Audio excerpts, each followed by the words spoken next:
number 2, Tyler Smith. Batting second, the center fielder, number 3, Sean Dutton. Batting third, first baseman, number 23, Evan McCarthy. At third, batting fourth, number 8, Nick Garcia. Pitching, batting fifth, number 16, Brendan Arsenal. Batting sixth, the second baseman, number 12, Tony Salvatelli. In right field, batting seventh, number 6, Eamon Durkin. Batting eighth, the left fielder, number 1, Ryan Farva. And batting ninth, the shortstop, number 9, Nick Massa. Leominster's record, 16-1. Head coach, Rich Barnaby. Assistant coaches,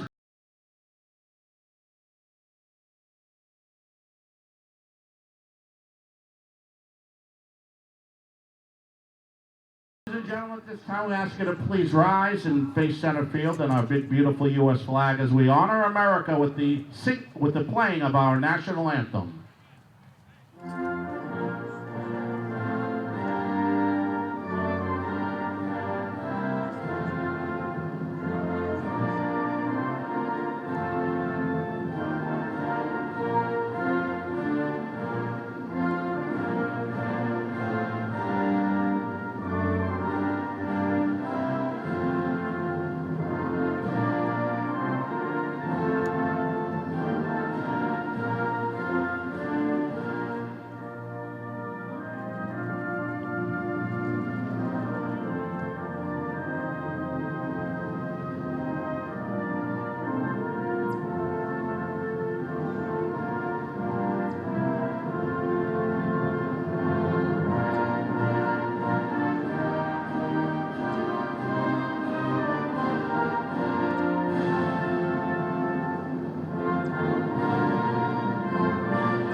And with that, we say a very good evening, everyone, on this late afternoon.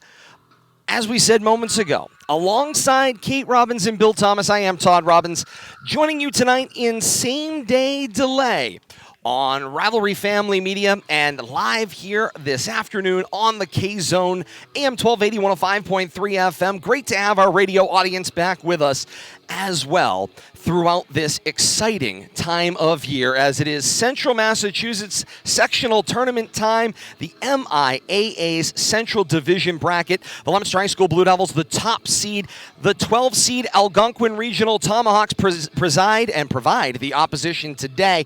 This bracket, when you look at just what a mess it is, you have the top seed, the 12 seed on one side, then you have the, get this, 7 and 11 seed on the other side of the bracket. We'll get into the details on how exactly we arrived at these rankings and where we ended up in this scenario as we lay out throughout the broadcast tonight, and we'll preview this one for you. But first, it's time as we get ready for the top of the first inning and to go 10 minutes early per our usual Doyle Field. It's time to set the lineups. Let's start with the lineup starters for the Algonquin Tomahawks. Their 6-10 overall record. Jackson Gamache will lead off and play center field. Joe Russell, the second baseman, bats second. Sam Hill plays third base, bats third. James Clark, the shortstop, will bat cleanup. Sam Salvi plays right field and bats in the 5-hole. Nick Poon, the first baseman, will bat 6th. Zach Meal, the designated hitter, bats 7th. James Jankovic, left field and bats 8th. Andrew Carlson does the catching and bats 9th. Connor Lee, the pitcher, will not hit in this lineup for the Algonquin Tomahawks. Let's set the Blue Devil defense for you for the top seed. Leominster coming in with their 16-1 overall record. Left to right across the outfield, it's Ryan Fava, Sean Dutton, and Eamon Durkin. Left to right across the infield, going third to first. It's Nick Garcia, Nick Massa on the left side, Tony Salvatelli, and Evan McCarthy on the right side. Tyler Smith, bound for Nichols College, does the catching. And the pitcher, Leominster's second in the rotation, Brandon Arsenal, gets the start on the bump tonight for Leominster. Arsenal comes in 25 innings pitched, a perfect 5-0 record as a starter, a .56 ERA. He's surrendered 10 walks to 16 strikeouts entering today's contest. Bill Thomas joins us in a few moments, but Kate Robbins, here we go. We've been keeping an eye on this Leominster team over the last so many months here on RFM and now here on the K-Zone as well. This is a fantastic challenge. Throw out that 12 seed. Certainly. Algonquin scored 9 runs in the 7th inning of their last game to win that one by a 12-3 score. Yeah, talk about having a big inning in order to get over the hump for this Tomahawk team. Fantastic effort in their last, and we know that the bracket is a bit of a mess, so no surprises that they are in this game. And Brandon Arsenault comes set on the rubber, gets the signal from the home plate umpire to play, working from the stretch, from the chin, first pitch thrown, a called strike at 3:54, and we're underway 6 minutes early here at historic Doyle Field. 0-1 the count to the leadoff hitter, Jackson Gamache. And here's Arsenault with the 0-1 shot. Ground ball hot. Drawn down to one knee. Savatelli up with it and on to first. 4-3 goes the putout for the first out of the inning. Kate, we saw Brandon Arsenault come in serious relief of Leominster against St. Paul, really settled that massively talented offensive lineup down and ultimately was the winning pitcher for the Blue Devils in that contest. Well, and that's one of the most important things. Obviously, if you're familiar with the Leominster Blue Devils, you know that McCarthy, when he is pitching, is the ace of this squad. The difference is you can't have him pitch every game. And so this Blue Devils team on defense, they've had to rely on a litany of other pitchers, Arsenault being one of them. He had done a fantastic job in his last outing, as you said, to calm things down. And Leominster's looking for him to essentially hopefully go the distance. First pitch swinging for Russell, a high pop fly on and makes the catch in shallow center. Does the center fielder Sam Dutton. Made it all the way to the rim of the infield for the catch on that one, and that will go on a fly out to center field for the second out of the inning. That brings Sam Hill, the third baseman, to the plate for Coach Doherty's Tomahawks. The right-handed batter stands parallel with home plate. Sees the first offering with 2 outs from Arsenault, and outside corner called strike 1. Arsenault, Kate, not going to be that dominating, throw the ball by everybody. He's going to try to get them to put the ball in play. Spot hit, get them for strikes, get them behind in counts, and have them hit a lot of ground balls if possible. And you want to make sure that your defense is working behind you. And 0-1 breaking ball hit up the middle. Savatelli ranges to his right, makes the play, and onto first. 4-3 the putout on that one. 3 up and 3 down in the inning for the Tomahawks. No runs, no hits, no errors, nobody left on here at Doyle Field. Through 1/2 inning, Leominster nothing and Algonquin nothing. Blue Devils head to bat as we continue. Just 30 seconds, and we continue here. This is RFM on the K-Zone.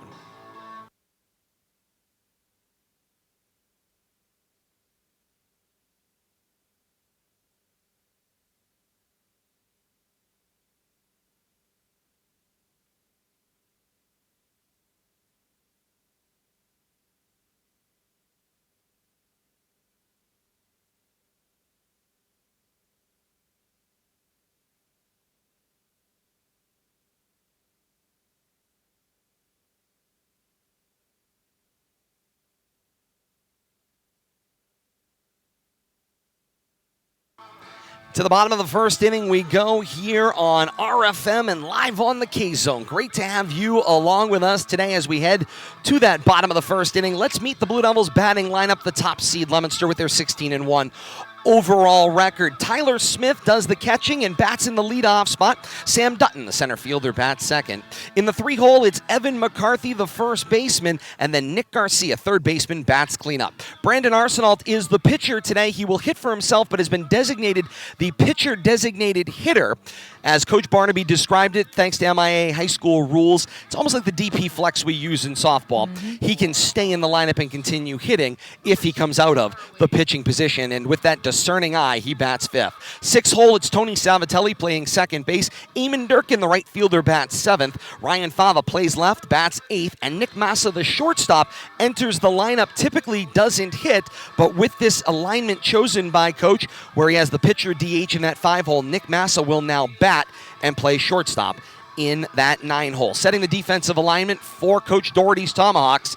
Left to right across the outfield, it's James Jankovic, James Gamache, and Sam Salvi. Third to first in the infield, Sam Hill, James Clark, Joe Russell, Nick Poon.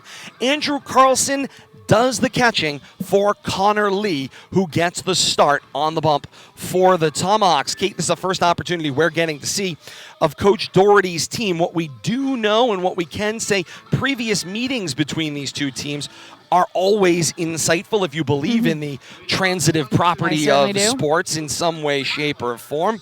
They come in with their 6-10 overall record, lost 9-0 to Leominster back on May the 10th. Later on, 10-1 back on May 26th. They are 2 of the 13 other victims in Leominster's 15 straight victories coming into today's game. First pitch swinging for Tyler Smith, drives the line drive back up the middle on the ground and into center field. James Gamache up with it and holds Smith to the single, and already Leominster's got their first base runner. I think that answers your question, if I can be so bold. Yeah, I don't think you're wrong at all, Kate. And Leominster is going to look to swing fast, swing early, get base runners, and get out to early leads, which is something they have struggled with in other ball games. Of late we've seen them against some very quality opponents. So it's going to be interesting to see how Algonquin responds here as well, giving up a leadoff single. Never the way that you want to start a ball game. We'll see how they react. Connor Lee's first pitch to Sean Dutton, only his second of the game, is ball 1. Here comes the 1-0 pitch. Dutton lofts this one out deep toward the left center field wall, and it is gone! A 2-run home run for Sean Dutton on the 3rd pitch of the ball game. Sean Dutton puts Leominster up 2-0 here in the bottom of the 1st inning, and Tyler Smith meets him at home plate. And Sean Dutton with a big let's go as he crosses home plate and heads back to celebrate with his team on the 3rd base side of the field. Tyler Smith opens the game, first pitch swinging single, then a ball to Sean Dutton on the first pitch to him. Pitch number 3 of the game was clearly a strike, and it just got deposited on the track across left center. I think that will give Leominster's offense quite a bit of confidence here. Breaking ball called for a first pitch strike against McCarthy. It's a little bit high. I'm liking that he took that.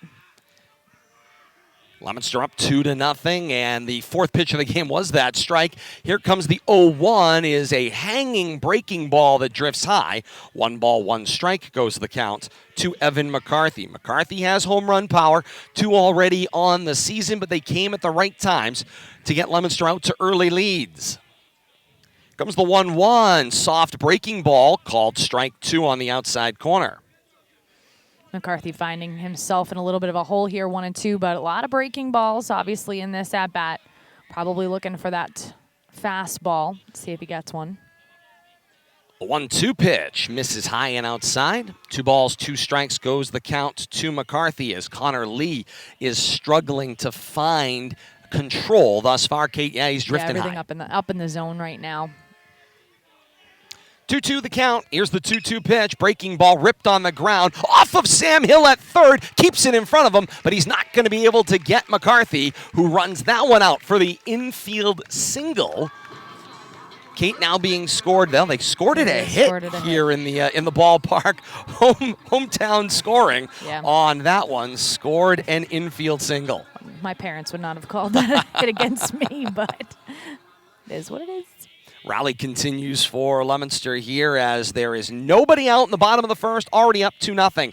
On the 2-run homer, McCarthy with the lead off of first. We get our first look at Nick Garcia, who watches strike 1 go by from Lee.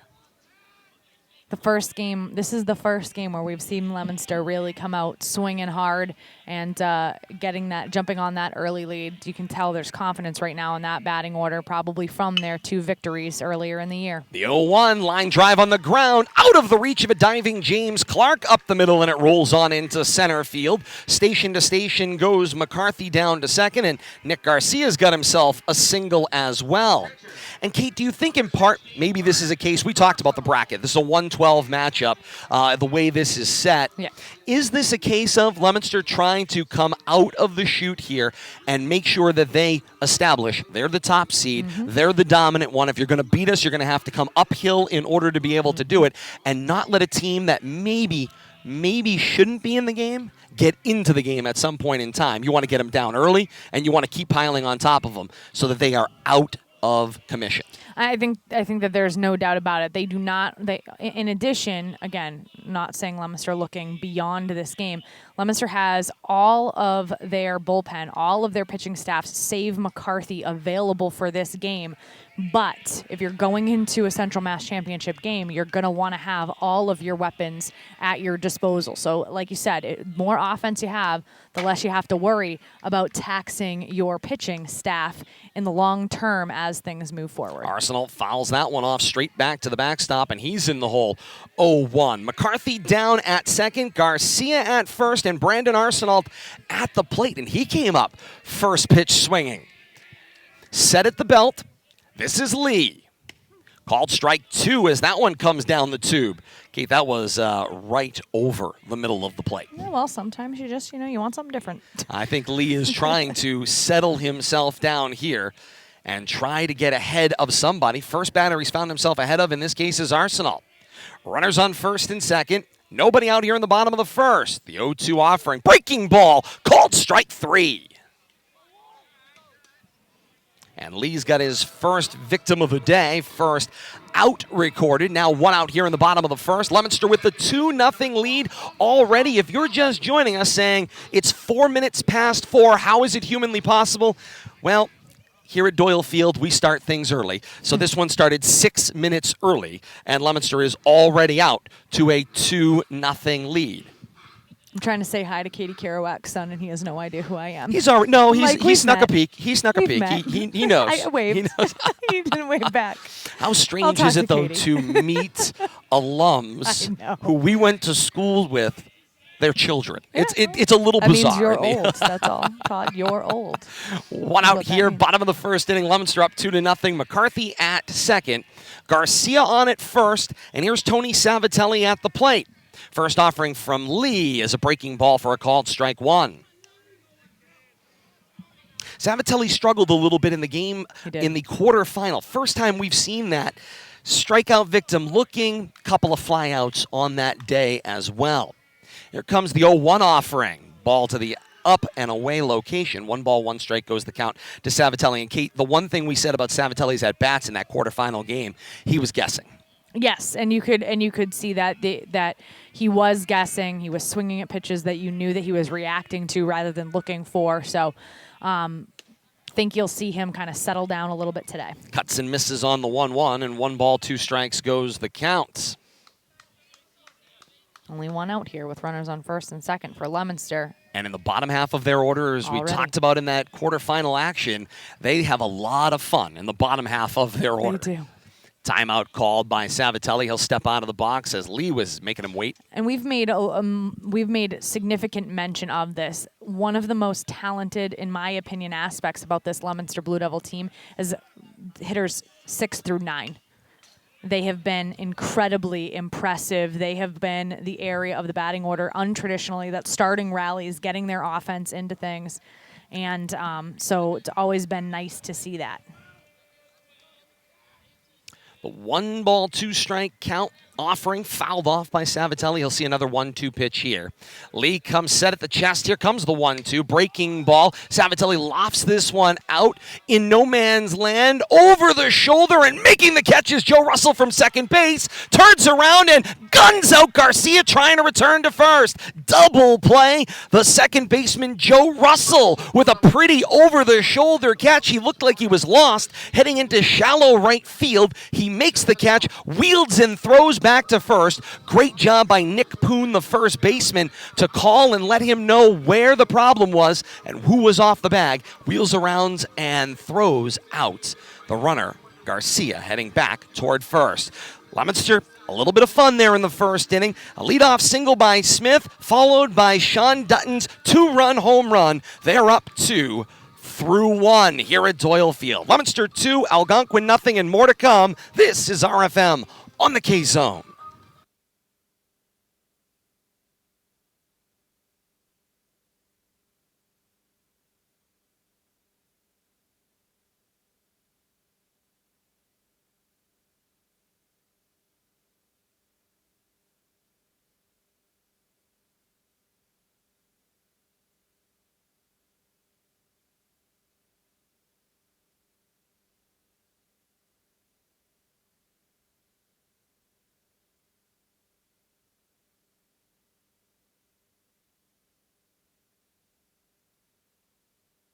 Back to historic Doyle Field on an overcast Friday semifinal here in Central Mass.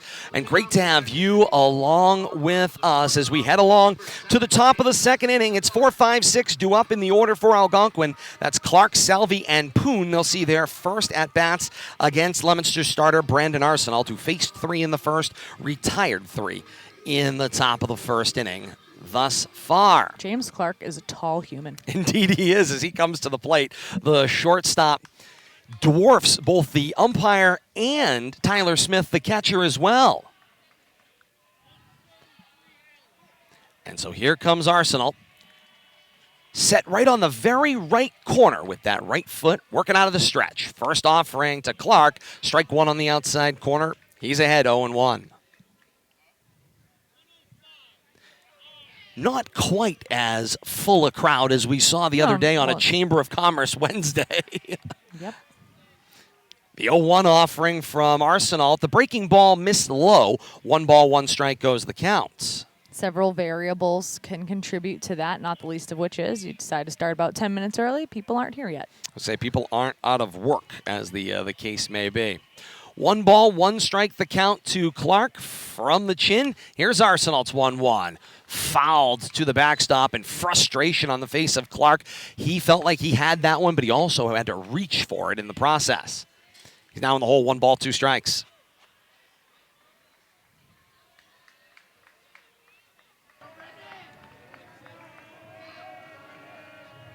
The 1-2 pitch. Chest-high breaking ball lined into center field for a base hit. And Clark's got himself on. Nice 2-strike hitting there, Katie. Shortened up, got something he could handle, took it into center. I mean, you saw his reaction on the last strike when he fouled it off. You could tell he thought he was right on top of it. So I think the contribution of having to reach to the outside part of the plate probably is what kept him a little bit off balance, just enough to force that foul ball. But like you said, good contact there by Clark on that at-bat, 2 strikes.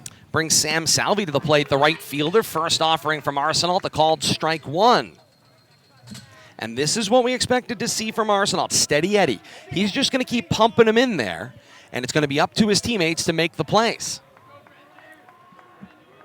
See what Leominster can do now that Algonquin has runner on. The 0-1 shows bunt, pulled back, called strike on the outside corner. I think that was a little bit favorable. That looked a little bit low to me. Batter's a lot shorter than Clark was, though. I was going to say, yeah, Sam Salvi, much different in height comparably from Clark, who led off the inning. 0-2 the count, nobody out. Clark off at first. Here's the 0-2 offering. Smith tried to pull it a little bit at the plate, missed on the outside, ball 1. 1 ball, 2 strikes the count. Pitching coach Ed Voles calling the pitches from the Leominster dugout, relays the numbers into Smith, and here's the 1-2 pitch, well short and blocked down by Smith off the chest protector, kept it in front of him as it rolled up the third baseline, and leveling the count at 2 balls and 2 strikes. Nice job keeping it in front of him, and actually the batter's foot also helped him out. It kind of ricocheted off of that. So everything kept in front of Smith, and Clark not taking a very big lead, so he was very much content to stay right where he was. Arsenault sends Clark back to first with a check on over there. 2 balls, 2 strikes, nobody out here in the top of the second inning through 1.5. Leominster with the 2-0 lead. First base runner of the day is Clark on over at first for the Tomahawks. The 2-2 pitch, chopping ground ball up the middle, fielded by Massa. Touches second for 1, on to first, low, sweeping, gloving attempt by McCarthy. Can't reel it in. So Leominster retires the lead man 6-4, not able to get the back end of the double play with the low throw to McCarthy. Would have liked to see the shortstop just take that one himself. I think he was proximal enough to second base to be able to turn that double play on his own. He had the momentum going into second base, and I think it would have taken far less time for him to have just taken care of that on his own. Probably has a better angle coming across the bag as well. And given where he fielded it, Kate, it would have made logical sense. First offering to Nick Poon, the first baseman, fouled off and out of play. Runner going on that particular pitch, so hit and run called there. So we got some speed on first, clearly. Signs are coming fast and furious again from the third base coaching box, so get ready for some action once again from first base. Brian Doherty certainly looks like he's intending to get this runner in motion, make Leominster make some plays, which we'll talk about, Kate. I want to visit that in a second here. Arsenal checks over to first with Salvi. Now he comes set at the chin. Here's the 0-1, up and away. Steal attempt. Smith would have had him beat. It's caught by Savatelli, who snaps it back to McCarthy and takes out Salvi on the run. He didn't commit fully on the steal, slammed on the brakes halfway, turned around, headed the other way. Smith threw a seed to Savatelli at second, who turned around, snapped the throw to McCarthy, who applied the tag at first. That's an interesting way to get 2 outs. Yeah, score that one 2-4-3 for that put out. Yep. Beautiful defensive play, though, there by Leominster. And Algonquin clearly knows what they're dealing with in Smith, but Smith he's got enough of a gun from behind the plate to be able to make that throw down a second. He doesn't need a single hop. He's able to make that throw essentially from his knees on a line and puts a dart in. 2-0 pitch, ground ball, third base, diving play by Garcia, up with it, on to first. McCarthy makes a great backhand play going to his right and holds the bag to end the inning. Great defensive play on both ends. The diving play by Garcia, up and on to first, and McCarthy bails him out with a beautiful backhand stretch. Through 1.5 from historic Doyle Field. Leominster 2 and Algonquin nothing. We continue here on RFM in the K-Zone in just a moment.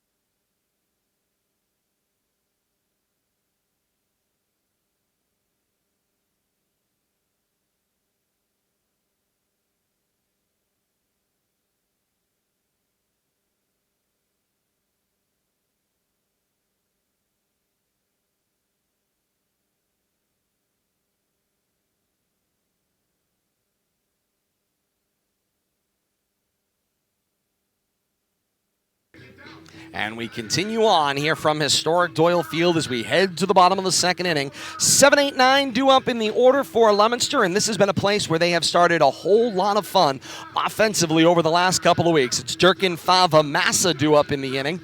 Massa, of course, the new entry, typically the non-hitter in Leominster's lineup, but with this alignment choice, as we were saying off the top of the broadcast, he now enters as the 9-hole hitter. It moved everybody up essentially a slot. Fava moves up and so on down the line. So Fava in the 8-hole, Massa in the 9-hole, limited at-bats to sample, but nonetheless a capable contact hitter. Try to act as that double leadoff in Coach Barnaby's order. Great ends to that top of the second inning. A beautiful defensive play by Nick Garcia, and then an equally beautiful backhand save by McCarthy brought a little life to the crowd here at historic Doyle Field and froze the Tomahawks with 1 hit, no runs. There were no errors in the inning, and no one left on base as Leominster took everybody out in the process. So here we go. Durkin comes to the plate. Second inning of work for Connor Lee, and he'd certainly like to settle down. First offering is a breaking ball that floats for a called strike one. In the hole goes Eamon Durkin, 0-1. Durkin's had some great timely hits for Leominster over the last couple of weeks. Like to get another one here. 0-1 offering goes the other way with the outside pitch, and it ends up and out of play. Count goes to no balls and 2 strikes.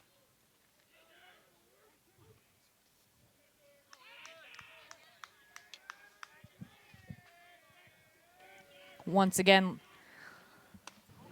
pitcher getting ahead of some of the Leominster hitters. Cut on and missed by Lee. And it's the first out of the inning. Brings Ryan Fava to the plate, the left fielder. Fava Kate lined out and then grounded out. Got himself a single in the game the other night in that quarterfinal action. And he looks at the first pitch here from Connor Lee, his first at bat of the day. A ball going by 1 ball, no strikes. And although he's down near the bottom of the order, do not rule him out. He has been the hero more than once for this Leominster Blue Devil hitting squad. This very prolific Leominster Blue Devil offense, Fava, has come up time and time again for them. 2-0 the count to Fava. And here comes Lee with the 2-0 offering. Fava caught on the fist, floats this one toward left field. Hustling on is Jankovic, who will make the catch for out number 2. Quick 2 outs in this inning for the Tomahawks from Algonquin. So this is the type of inning that they wanted to have in the first inning. But unfortunately, the top of Leominster's order, they jumped on things quickly. Indeed they did, and it moved very fast. 2 outs here. Nick Massa comes to the plate. Sees a first pitch from Connor Lee, a strike to the outside corner, and in the hole 0-1.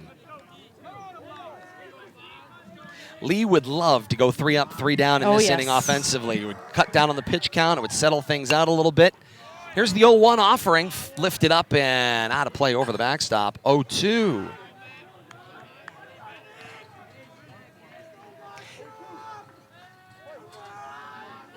I want to circle back after this 0-2 pitch, Kate, to Massa's scenario.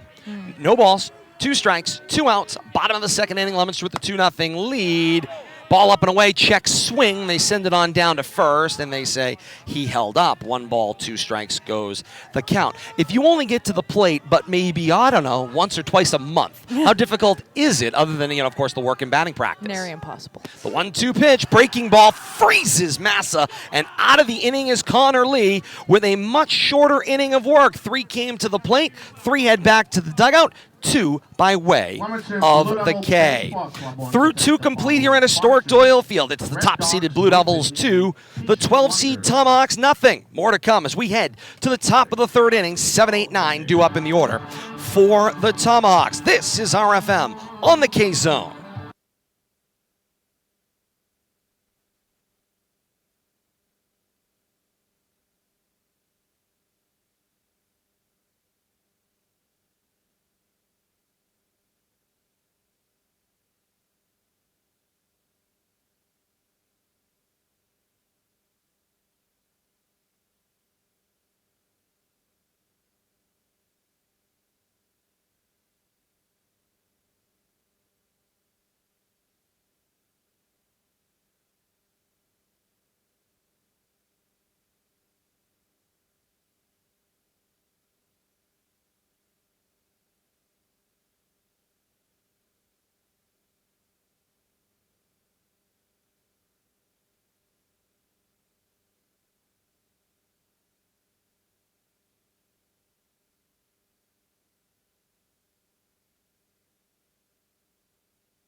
To the top of the 3rd we go here at historic Doyle Field. 7, 8, 9 due up in the order for Coach Doherty's Tomahawks, and he would like to see a little offensive production.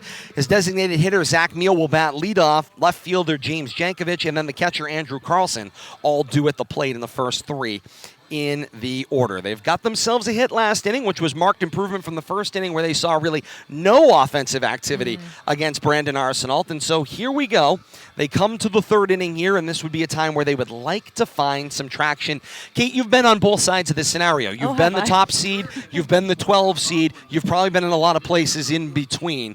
When you're the 12 seed coming into this scenario, which, by the way, I think Algonquin being rated a 12 seed is a bit of an injustice when you look at the rest of the bracket. Well, first and foremost, the bracket, I think, needs a lot of work, considering... you end up with a 1-12 and a 7-11 in your Final 4 in Central Mass. It's hard to justify. Yeah, I think the bracket itself needs a lot of work. I think I know that this tournament was essentially cobbled together because of COVID and because there's been the transition toward the statewide playoff, but we're not Eastern there Mass yet. changed their mind. So I mean, this whole thing was gobbledygook to begin with. Arsenault's first pitch, a breaking ball, misses low for ball 1 to Meal. But you have this scenario where, Algonquin is, however you slice it and dice it, they're going up against the 1 seed. So their job right now is to come out here, have as much fun as possible, and try to play spoiler. The 1-0 pitch, blisters a breaking ball knee high for strike one. 1 ball, 1 strike, the count to the designated hitter, Meal. Now, on the flip side of things, Leominster is the 1 seed coming off of a great win against a very tough St. John's Pioneers team just a few days ago. The 1-1.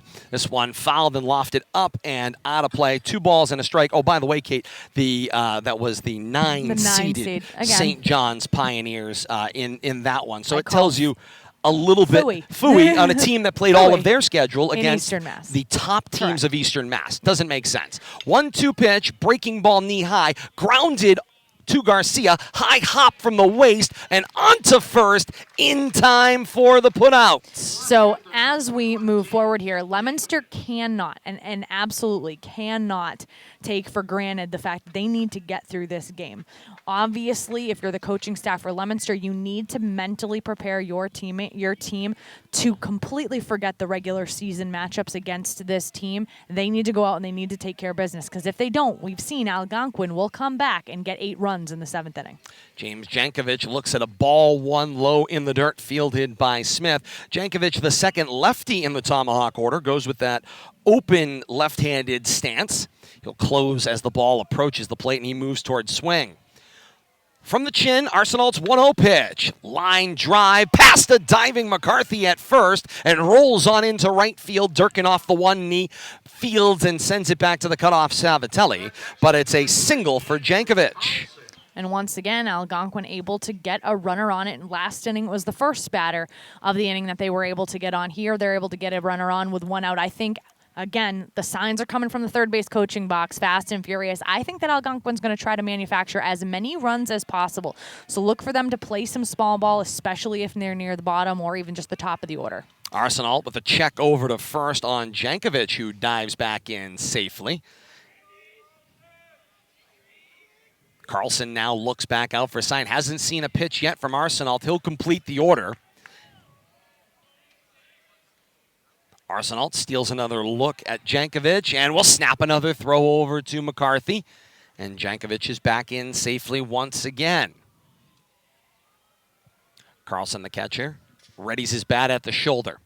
Arsenal gets the sign, comes set at the chest. First offering, no call at the plate, recorded as a ball. Smith on the steal, snaps the throw down. Savatelli makes the tag for the out. And Coach Doherty is not happy over at third. A potential missed sign, and they let the call at the plate go as ball 1, but it is another caught stealing, second of the day for Tyler Smith. And if you're going to manufacture, you need the person at the plate to do their job as well. When you hang the base runner out to dry with somebody as talented as Smith, that's not going to get it done. Popped up by Carlson on the 1-0 pitch toward the backstop, fading toward third. Smith gives a hustle to the backstop, but it just floats out of play. 1 ball, 1 strike, the count. Nothing more frustrating as a coach, especially this late in the season when you're in the playoffs and you give a sign and one of your base runners who you know they are going to be at a premium and that you need to do the best that you can with them.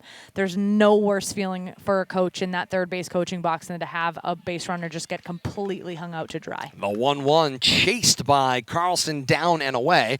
1 ball, 2 strikes goes the count. If they haven't learned yet, Tyler Smith can make the throw from home to second. And he's got good middle infielders that can make the tags. The 1-2, cut on and missed for strike 3. 3 come to the plate in the inning. They all eventually are retired. A ground out, a single, then caught stealing, and then a swinging strikeout to conclude the inning. Arsenal has faced the minimum through 3. Through 2.5 here at historic Doyle Field, it's Leominster 2, Algonquin nothing, and more to come. This is RFM on the K-Zone.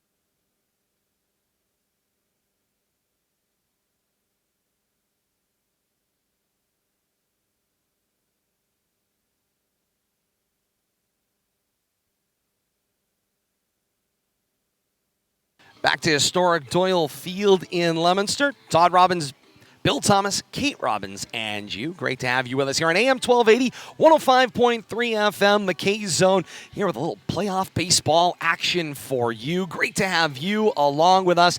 DJ Derek Drown back at Master Control, and if you're joining us in delay, it's great to have you with us on RFM later on the same day, 9 o'clock tonight, facebook.com/Media Rivalry for the premiere broadcast. You can also find it on YouTube. YouTube search Rivalry Family Media. Like, follow, and subscribe today, and it's that time of the broadcast that Kate cringes. Smash that like button, as they say in social media circles. Bill Thomas back from assignment. Billy, great to have you joining us today. And you've gotten to catch the last inning or so as you were getting settled in, and you've been impressed with what you've seen from Arsenal thus far. Oh, yeah. You know, I was talking to you off air. It looks like Brandon's got very good control tonight. His pitch count is low up to this point. Faced the minimum batters with some help from Tyler Smith behind the plate. But, you know, as long as his defense can back him up and he gets a few strikeouts along the way, I think he'll be okay tonight. Todd, good news. Smith singing to Kelly Clarkson. Absolutely love it. He's up there. He's got that walk-up music for a reason, Kate. That wasn't his walk-up music. That was the in-between inning music, and he was that's what it was. Jamming out in the on-deck circle. We'll give Dick some credit over there. First pitch, ball, second on the way, fouled off by Smith. 1 ball, 1 strike goes the count. Smith singled, became a run scored on Sean Dutton's 2-run homer in the first. And now we'll take a timeout to adjust the batting gloves and get himself settled in once again. 1 ball, 1 strike, the count to Smith here in his second at-bat.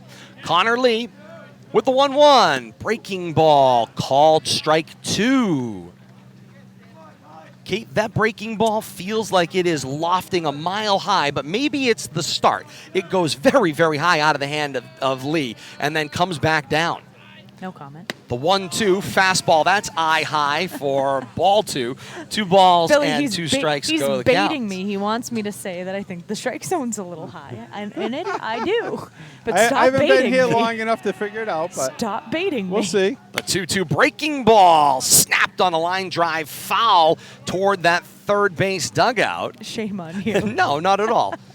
One of us has got to say it. 2 balls, 2 strikes, nobody out here in the top of the third. You see that? Leominster back to the top of the order. Are you implying the umpire might have somewhere to go, so he No. wants to keep the game moving? No, not at all. No, it Just a just little feels high. like that pitch has been floating high. At least it certainly looks like it. Lee is set at the chest. Now comes set at the belt. Here comes the 2-2. Ripped up and foul out of play over the first base side this time. Smith is spraying the foul balls in all directions, Kate. Anything but straight back thus far. Yeah, thank goodness, because our camera's back there. So I'll take anything but straight back. We've been lucky so far. Lee doing Can't a say lot of that for nodding. the spectators that have been around us, but we have. 2-2 Uh-oh, foul straight back. ball, and Here it it comes. harmlessly rolls back to our broadcast position here astride the first base dugout. Sean Dutton shows his best tennis ball boy work there. Way to go. Sprints from the batter's box, picks it up, right back over to the net and ready to go. No? 2 balls, 2 strikes, the count still here to Smith. He'll see his third 2-2. Breaking ball from Lee, spoiled again, that one, since the Blue Devil dugout scattering. Wakes him up over there. And that's why players sit in the dugout and they don't sit on the buckets on the exterior. We've been talking about this whole problem with the chairs and the buckets. It's this whole new age thing. Nobody likes to sit in a perfectly good dugout. We've had lots of problems with it in the game of softball as well. 2-2 the count. Here's the pitch from Lee. Fourth 2-2 pitch this time is lofted down the left field line. Jankovic giving chase into foul territory. He dives forward and plays it off his glove. Foul. Made a bit of a mess of that one, did Jankovic. Kate, bad angle? I just think that he wasn't able to see. I mean, you have you have complete cloud cover here today. So white ball, white sky, fully white sky. I think that he was also trying to maneuver around that line. There was some traffic over there, and I just think that he misplayed it. Overran it a little bit and just couldn't recover in time. Here comes a fifth 2-2 offering to Smith, who's having a bit of a day in this at bat. Here's the 2-2, and he runs that one high, does Lee. 3 balls, 2 strikes goes the count. Bad, though, when I pause to see if it's called a strike. This is true. It did push Smith back a little bit. 3 balls, 2 strikes, 1 out here. Although that's humanly impossible. Why there'd be an out, I don't know. Ball 4 rolls by, and Smith smartly looks back toward Carlson to see if he'd played that one off the backstop while he takes the trot on down to first. I called the out based on the board, but that was the leadoff batter of the inning, so humanly impossible in order to record an out before anything has happened. Yeah. Smith, the leadoff batter here in the third, draws a walk on quite literally a dozen pitches, and he's on down at first.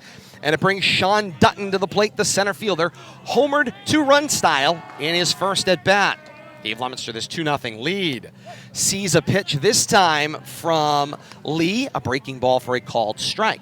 0-1. Nice soft curveball right there. Doesn't look like he's afraid to throw it either. First pitch strike. Keep you guessing for the rest of the at-bat right here. Lee steals a look at Smith. Here's the 0-1. Off with the pitch was Smith, and he will steal it easily as Carlson backhand scoops, keeps it in front of him, but not able to make a play on the speedy Smith, who's got himself a stolen base. And I'm going to give Tyler Smith some credit on that as being a catcher. I think he saw something right there, whether it was the way the Algonquin catcher was setting up. I think he was reading curveball all the way, and he was off at the sign of the pitch to the plate. Get an update from the other semifinal coming up here in a moment. Connor Lee had that one missed to the inside. Dutton has to step out, 2 balls and a strike. Got a little help here from the community, able to spread this one around. We'll get you that update after this at bat. 2 balls, 1 strike. Staring in is Lee. Smith on down at second after the stolen base. Here's the 2-1 offering. Breaking ball out in front of that one, chopped foul wide of third by Dutton. 2 balls and 2 strikes. Update from the other semifinal, the 7-11 matchup. In the 5th, currently a 5-0 St. Paul lead over Wachusett in that one. Are we seeing a St. Paul Leominster rematch? Grudge match potential? You never know. Still a long way to go in both games. Took care of it. Appreciate that, Kate. Well, I didn't do it. I just sent a message. 2 balls, 2 strikes. The count on Dutton at the plate. Smith on down at second. Nobody out here in the third, and Dutton fouls this one up and out of play, and he'll try another 2-2 pitch. And all of this, by the way, the longer this inning wears on, the nice job by Carlson. Call time and go out and talk to Lee and try to settle him down. He's thrown a lot of pitches in a batter and a half. And it's the foul balls. You know, he's been around the plate. Leominster batters doing a good job, top of the order. They should, be used to putting the bat on the ball. They're batting first and second for a reason, but really making Connor work here early in the ball game. 2 balls, 2 strikes, nobody out. Smith on down at second. Lee stares in for the sign from Carlson. He's got it now. Here's the 2-2. Misses high. 3 balls, 2 strikes.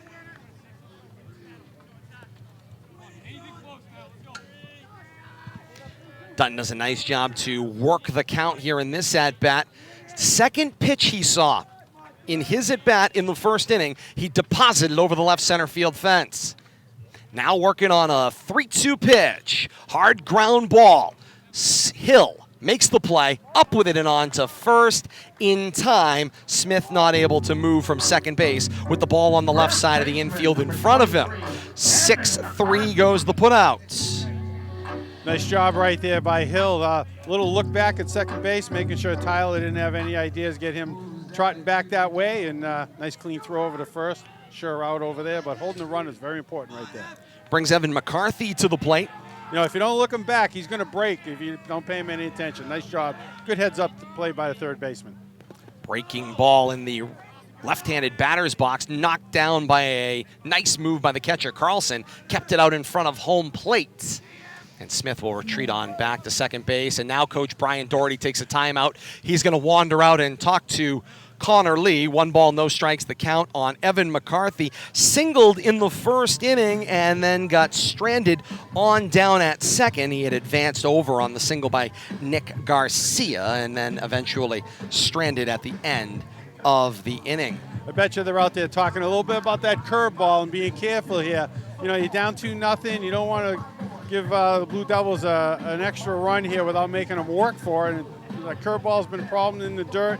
Catch doing a good job keeping in front of him, but we've seen a couple of them make the backstop here. That ball 4 to Tyler Smith was one of them. So imagine they're having a little discussion about being careful with that curveball and pick and choose when you think you should throw it. All pitches say something, Bill Thomas. Some of them say strike. Some of them say get out of the way. That breaking ball just seems to be screaming, hit me all the way. And when it's to not home saying plate. hit me, it's yelling at the catcher, you better jump out of there because I'm in the dirt, you know. So it's either feast or famine right now. But, yeah, it's coming in like a lazy pitch when it's over the plate. But he's got to see if he can't use his fastball and maybe feed off that curveball, work the outside edge. Lee's got his instructions, now set back on the rubber. Ready at the chest, delivering to McCarthy a 1-0 offering. It's a breaking ball. That one called strike. It was caught in the dirt. Clipped the knees on the way down, says the home plate umpire. Levels the count, 1 ball, 1 strike. Yeah, those curveballs can be tough to call, but you can't look at where the catcher catches the ball either. And I think too many people make that mistake. You know, the plate's 4 feet in front of the glove, and that's what you got to call. The 1-1. Check swing. They appeal to the middle of the infield. Plate umpire did not grant the appeal. He calls it a ball at the plate, 2 balls and a strike. Can the plate umpire refuse that He on a cannot. ball? I didn't think so. So are you implying that I think the umpire was watching the runner out there and Had looked no away. idea there was a check swing or an appeal request. Nope. Yep, that's correct in He all was accounts. looking away at the runner. Yep, there's no doubt about it.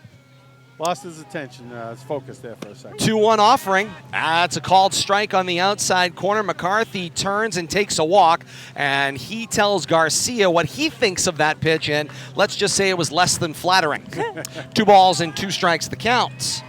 And they've had this official They have against St. Paul. Game against St. Paul. And the brothers Martin, I believe, are out on the bases. They are indeed.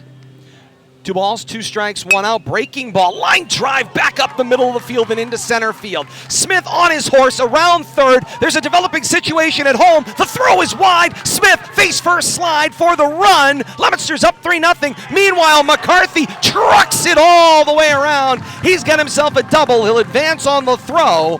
Beautiful RBI double, and he winds up at third. Not only does he advance on the throw to second, but we're going to put an error there on center fielder. I'm not sure who fielded that. I think center field, about wild throw halfway up the line towards third base.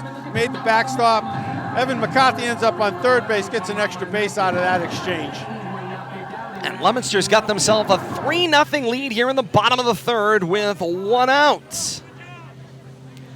Got a question for the two of you after this first pitch to Nick Garcia. By the way, no one in the pen for Algonquin. First offering, and Garcia launches this one deep and gone. A 2-run home run for Nick Garcia. And it is a fireworks show here at historic Doyle Field. Leominster has exploded out to a 5-0 lead. That didn't take long. A 2-run home run for Nick Garcia.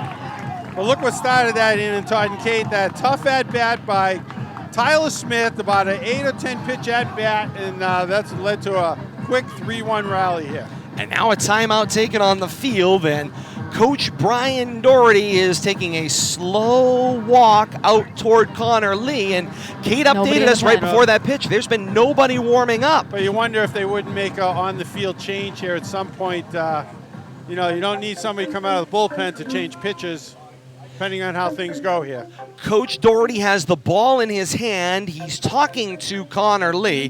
1 out here in the bottom of the third inning. Leominster a 5-0 lead.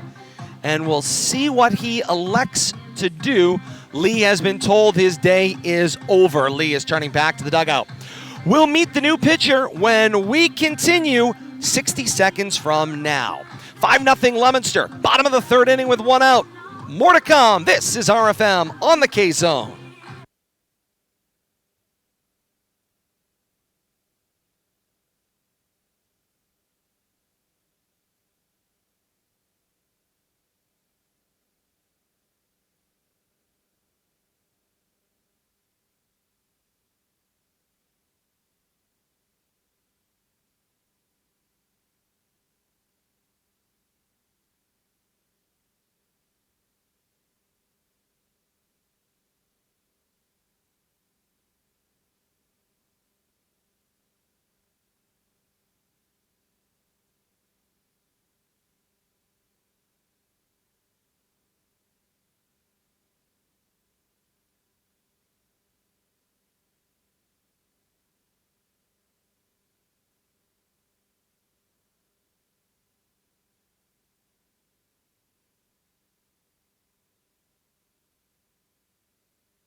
Back to Doyle Field in Leominster. We roll on here in the bottom of the third inning.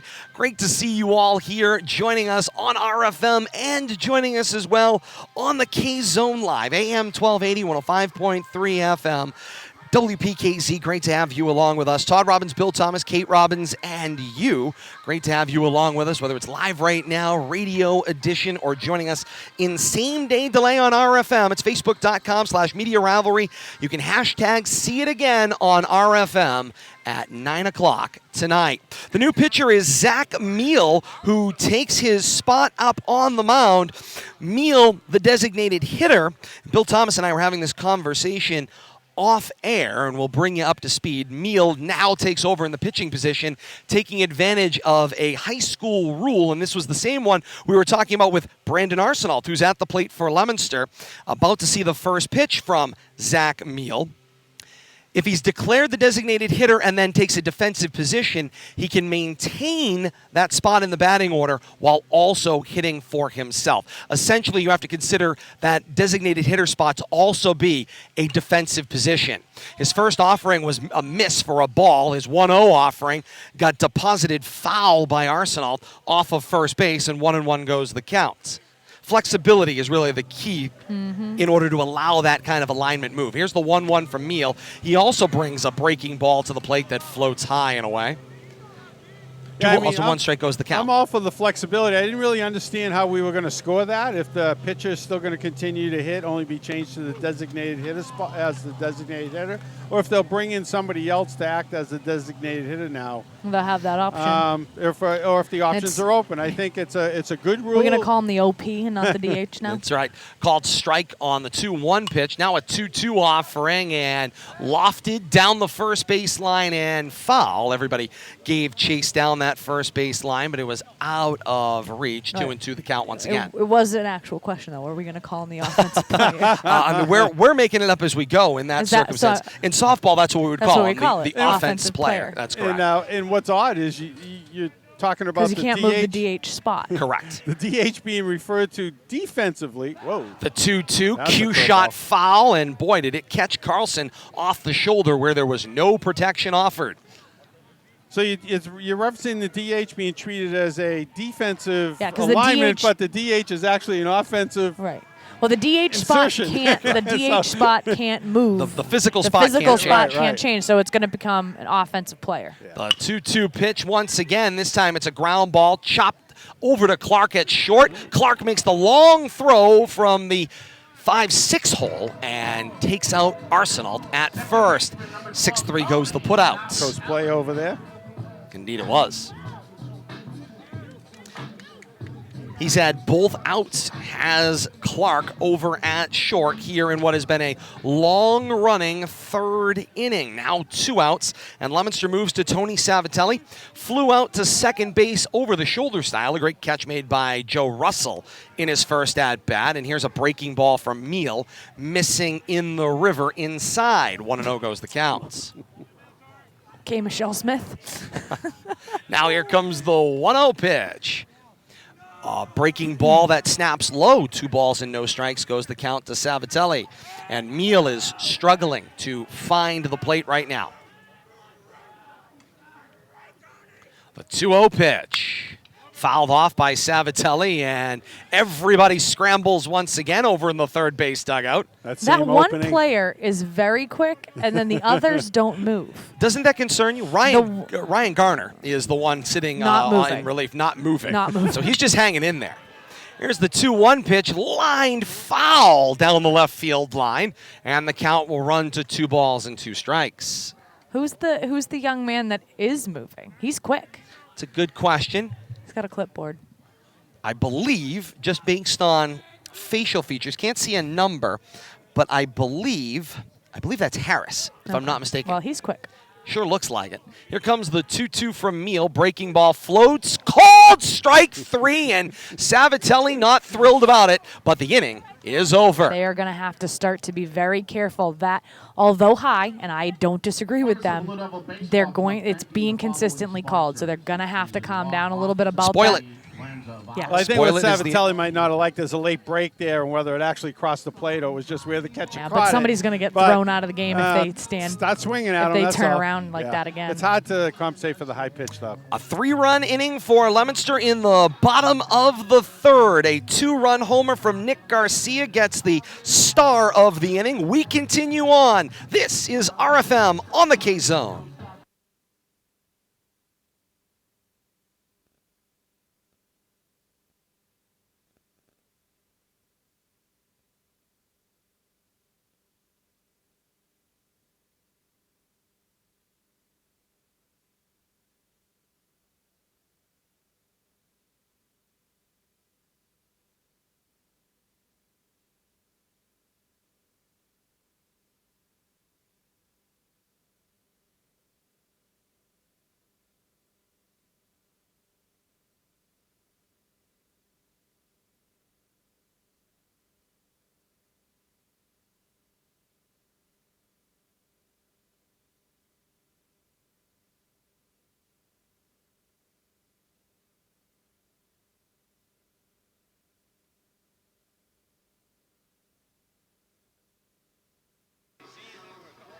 Back to historic Doyle Field in Leominster here on the K-Zone and continuing on same-day delay here on RFM. Todd Robbins, Bill Thomas, Kate Robbins, and you. Great to have you along with us as we head to the top of the fourth inning. It is 5-0 Leominster through 3 complete. And Kate was talking about this as we went into the break, and I agree wholeheartedly that, you know what, there is a limitation to how much you can say as a high school athlete. You can be dissatisfied with officiating, you can be unhappy about it, but high school athletics are rooted in sportsmanship, and turning around and showing up an umpire just doesn't fly in high school athletics. It's going to get. It's likely going to get you.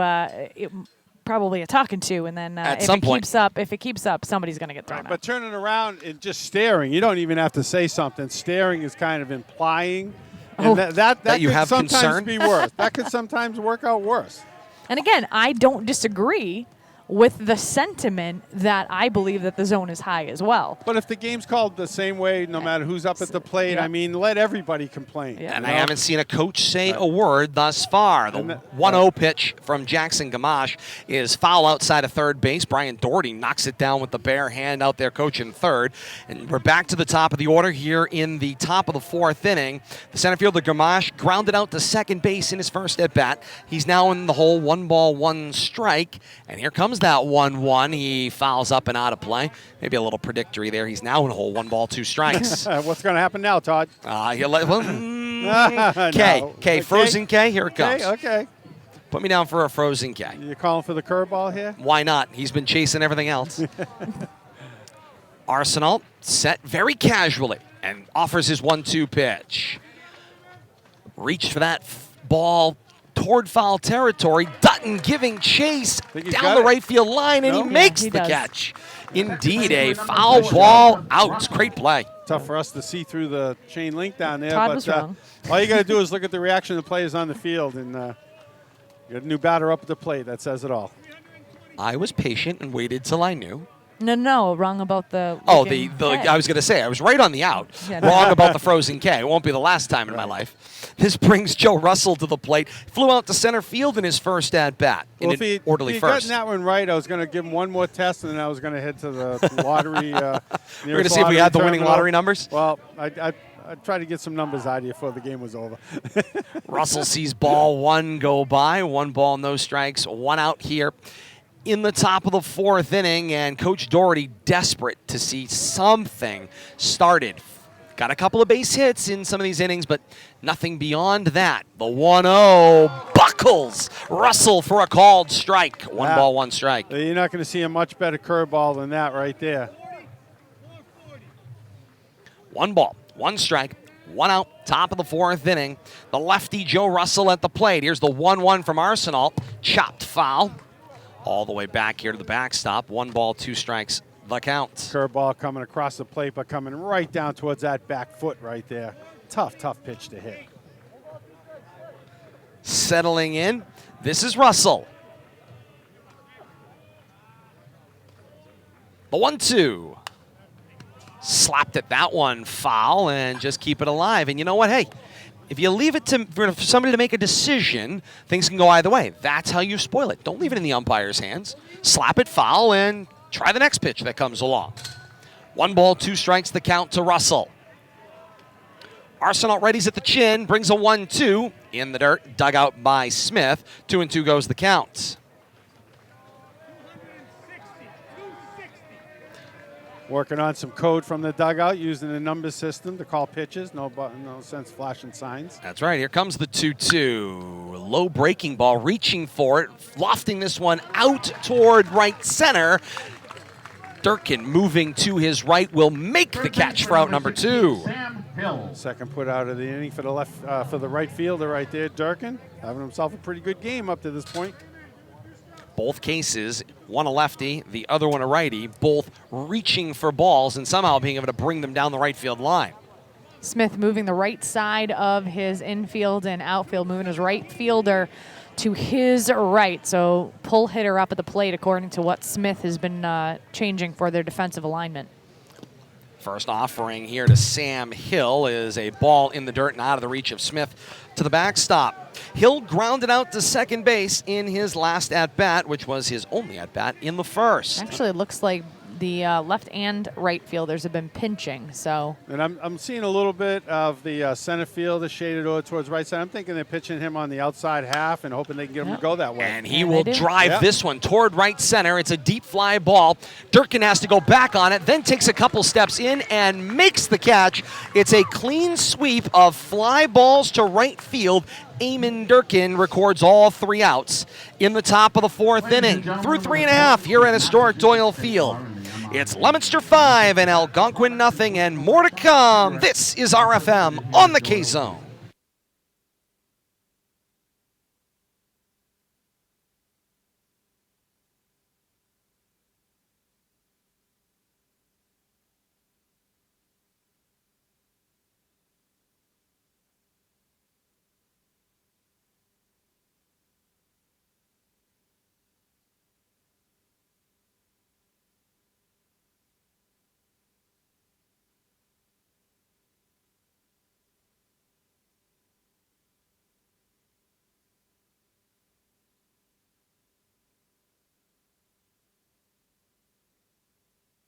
To the bottom of the 4th inning we go here at historic Doyle Field. 7-8-9 due up in the order for Leominster, out to the 5-0 lead. It's Durkin Favamasa due up in the inning for the Blue Devils. Winner of this one advances to the final of this Central Massachusetts portion of the MIAA tournament for this 2021 spring.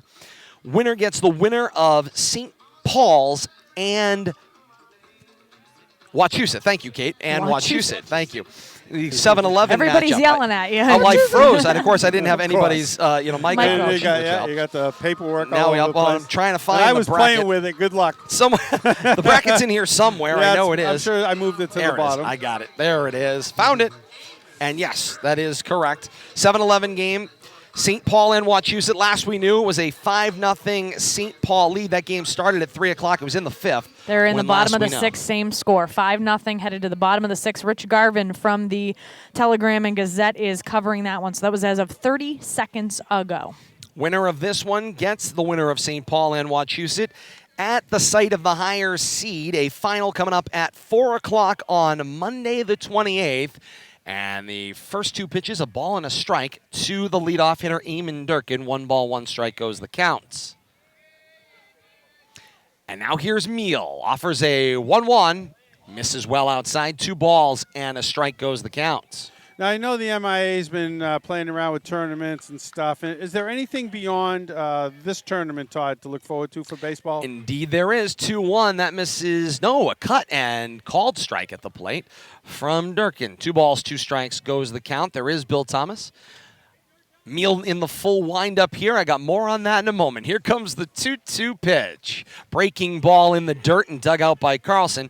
3 balls, 2 strikes goes the count. You have to suspend what you know about the future of the statewide tournament. Yes. Suspend your disbelief. Put all of that aside. It's coming next school year now due to a change in the vote by the folks in Eastern Mass. This is a typical spring tournament. 3 balls, 2 strikes, and Durkin waves at the 3-2 pitch. He's been struck out by way of the K swinging in both of his at-bats today. Brings Ryan Fava to the plate. He flew out to left field in his lone at-bat in the second. So this is a Central District tournament, the way we've seen for what seemingly ever, 20, 25 years, maybe more, as Fava looks at a ball 1 going by. After this will be the Central West crossover round, so the winner of this one will play the winner of West. North will play South out in Eastern Mass, and the winners will play each other for the state championship. Second pitch swinging by Fava in the 5-6 hole. Clark makes the backhand play, swings it over to Poon at first, and 6-3 goes the putout for out number 2. Sounds like the old football scenario of old days, where Make it up as Central you go. plays West and or basketball, and then who's ever let the East. We'll just say they're the best anyways because that's the way the MIAA They took a vote and they have more schools, so it And then is they what it is. said, neener. That's right. Why do we want to let that winner play somebody from the East? That doesn't make sense, and something we complained about for years. But they finally straightened that out a little bit and realized that there is school beyond 495. Nick Massa caught looking in his first at-bat, sees strike 1 go by. Now he has an 0-1 pitch in the dirt, and it hit him. Oh. And he will head on down to first. It's a hit by pitch. Had to have caught the big toe of the cleat. Curveball there in the dirt and on his foot at the same time. So Leominster's got themselves a 2-out runner. Massa's got himself on down at first as Leominster goes back to the top of the order. Tyler Smith single and a run scored in the first. Drew a walk and a run scored in the third. Not just a walk, it felt like about a 20-pitch walk. More realistically, I think about 10 pitches, but tough at bat. And he sees the first offering from Meal is dug out of the dirt. Contributed to that rally with a stolen base also back in the third inning. The interesting thing here is Rich Barnaby, again, sending a lot of signals right now to Smith and to the runner on first base. They can have a little bit of fun here. They've got that 5-run lead. They can play around even with 2 outs here. Here's the 1-0. Breaking ball. Smith lifted this one down the left field line. Jankovic giving chase to the wall and makes the catch at the warning track. And that will conclude the 4th. Through 4 complete here at historic Doyle Field. Leominster 5, Algonquin nothing, and more to come. This is RFM on the K-Zone.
And we continue on here on the K-Zone. Great to have you along with us. Todd Robbins, Bill Thomas, Kate Robbins, and you as we move our way on into the top of the 5th inning. Heart of the order due up in the inning for the Tomahawks. 4, 5, 6.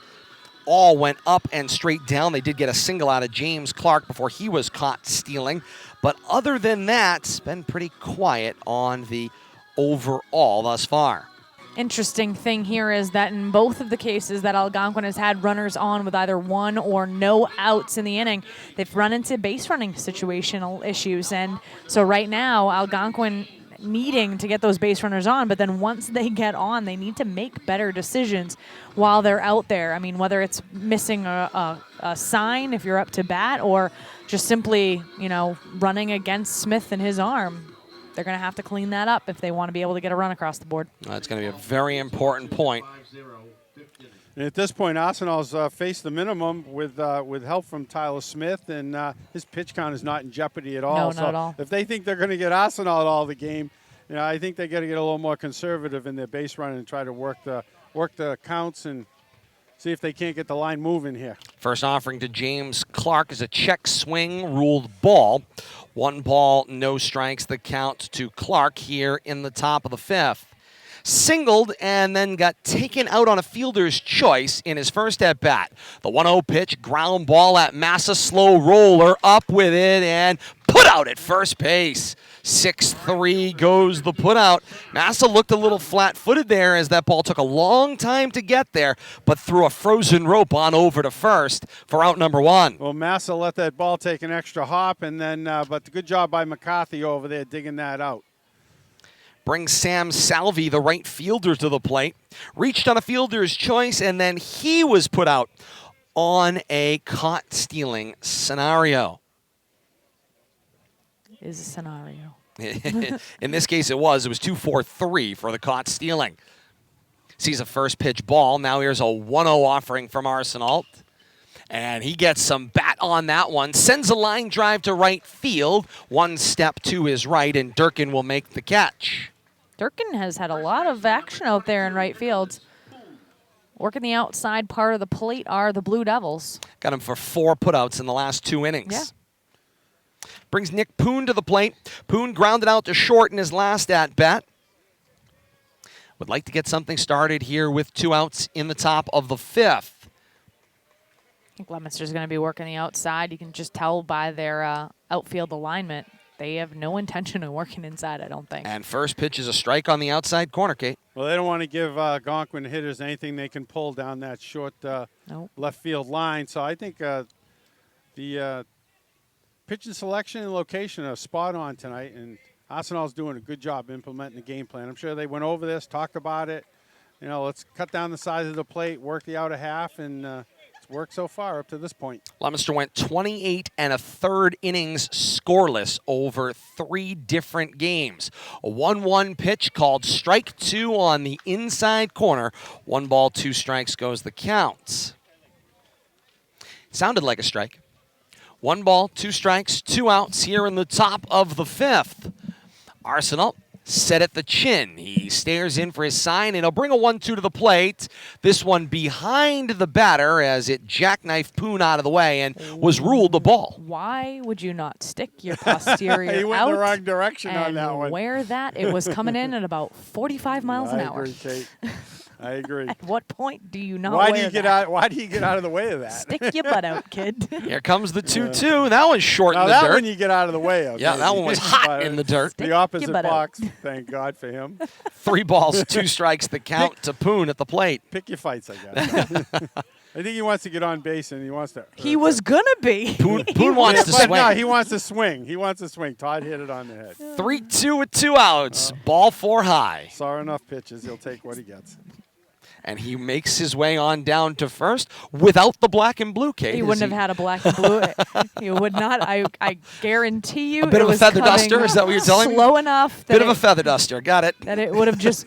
It would have just. And it might have sat- glanced off him, too. It might not have been a Sat solid hit. there. But the first walk of the game for Arsenal. Yeah.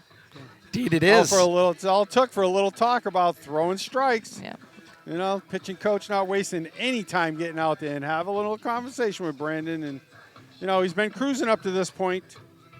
No time to stop messing around, though. Now we have the former DH, now pitcher, in Zach Meal coming up, right, Todd? Indeed we do, and he is that designated hitter pitching position. It's a special designation that the MIAA baseball rules allow. Again, not unlike, if you're familiar with the world of fast pitch softball, what we call the DP Flex rule, which gives you some special flexibility you can have with a defensive player. You basically have 10 working through your lineup.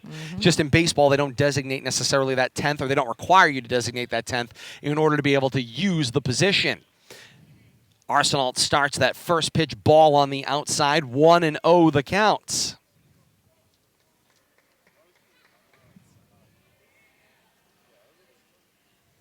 The 1-0 pitch finds a ground ball into the 5-6 hole and into left field. Fava will have to come up with it. But Meals got himself a 2-out single, and it moves Poon station to station on down to second. Exactly what Algonquin needs here. You know, you hope you can get the big pop here, but the big pop not going to do you any good without base runners in front of it. And this is exactly what Algonquin was hoping for. And I'll see if they can finish off this small rally here or more. The lefty, James Jankovic, comes to the plate. Singled, caught stealing his last time on base in the third. Fouls the first offering from Arsenault out of play. No balls, 1 strike. Of course, I got to imagine Leominster has got to be thinking a little bit about managing their pitch count here a little bit. Mandatory days of rest through total number of pitches thrown. That's how it is measured. The 0-1 line shot is a foul ball outside of first. And the plate umpire draws some ire from Coach Brian Doherty and the first base umpire.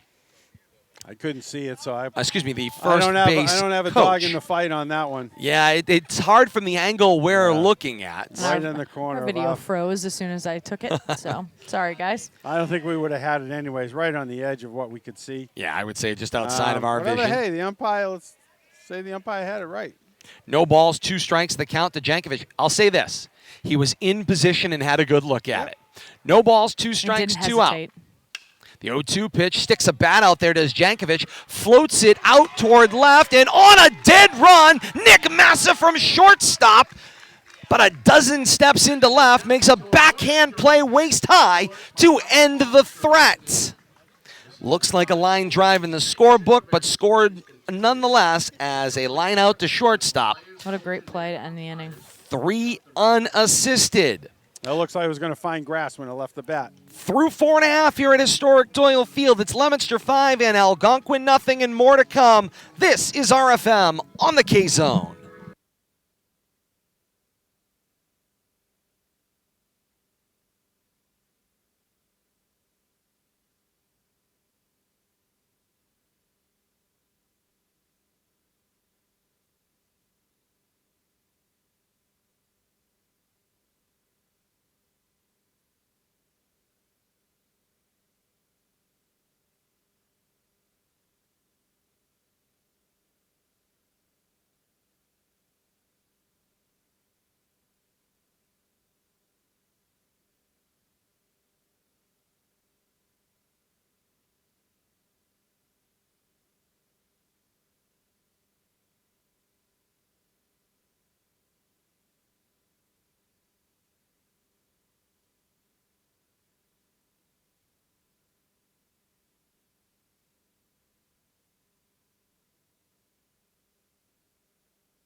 We roll on here to the bottom of the 5th inning. Pitching change here at Doyle Field in Leominster with the Blue Devils with the 5-0 lead. The top seed over the 12th seed Algonquin in this semifinal action on the left side of the Central Massachusetts Division I bracket. Sam Hill is now the pitcher. He moves over from third base, and we're starting to collect the other defensive changes.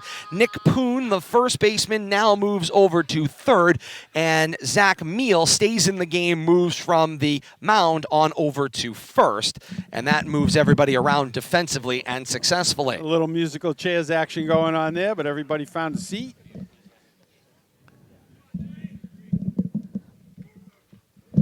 And the first offering from Hill is ball 1. Now the 1-0 pitch is ball 2. 2 balls and no strikes to the leadoff batter, Sean Dutton, here in the bottom of the 5th inning. It's 2-3-4 due up in the inning for Leominster, and Dutton sees the 2-0 pitch fly by. 3-0 goes the count. Much quicker cadence here from the pitcher in Hill than we have seen with any of the other pitchers thus far today. I agree. The 3-0 offering and a lightning quick 4 straight balls sends Sam Dutton on down to first. That's not what you want to see if you're the Algonquin coaching staff bringing in a brand new pitcher.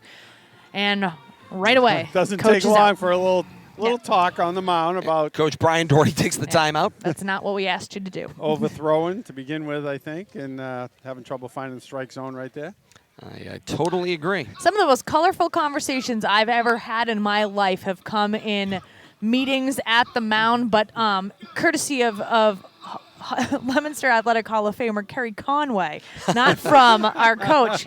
I've had some of the most colorful conversations between Kerry Conway. Now, would you ever go out then there shortstop and captain talk about something that had nothing to do with the game? Course. Of course, you make after game plans. But like, come on now, we're waiting for dinner's getting cold in the clubhouse. The most colorful conversation was very much on target, on point. Evan McCarthy comes to the plate, gets his first look at Hill, and he sees strike 1 snap by, and it's the first strike thrown by Hill. Let's just say she was a great motivator. That's good. A master motivator. That's right. The 0-1 runner going on the pitch was Dutton, and McCarthy fouled this one to the backstop. He's in the hole, no balls, 2 strikes. McCarthy singled in his first at-bat, stranded at second, and then it was a double and a run scored in the 3rd inning.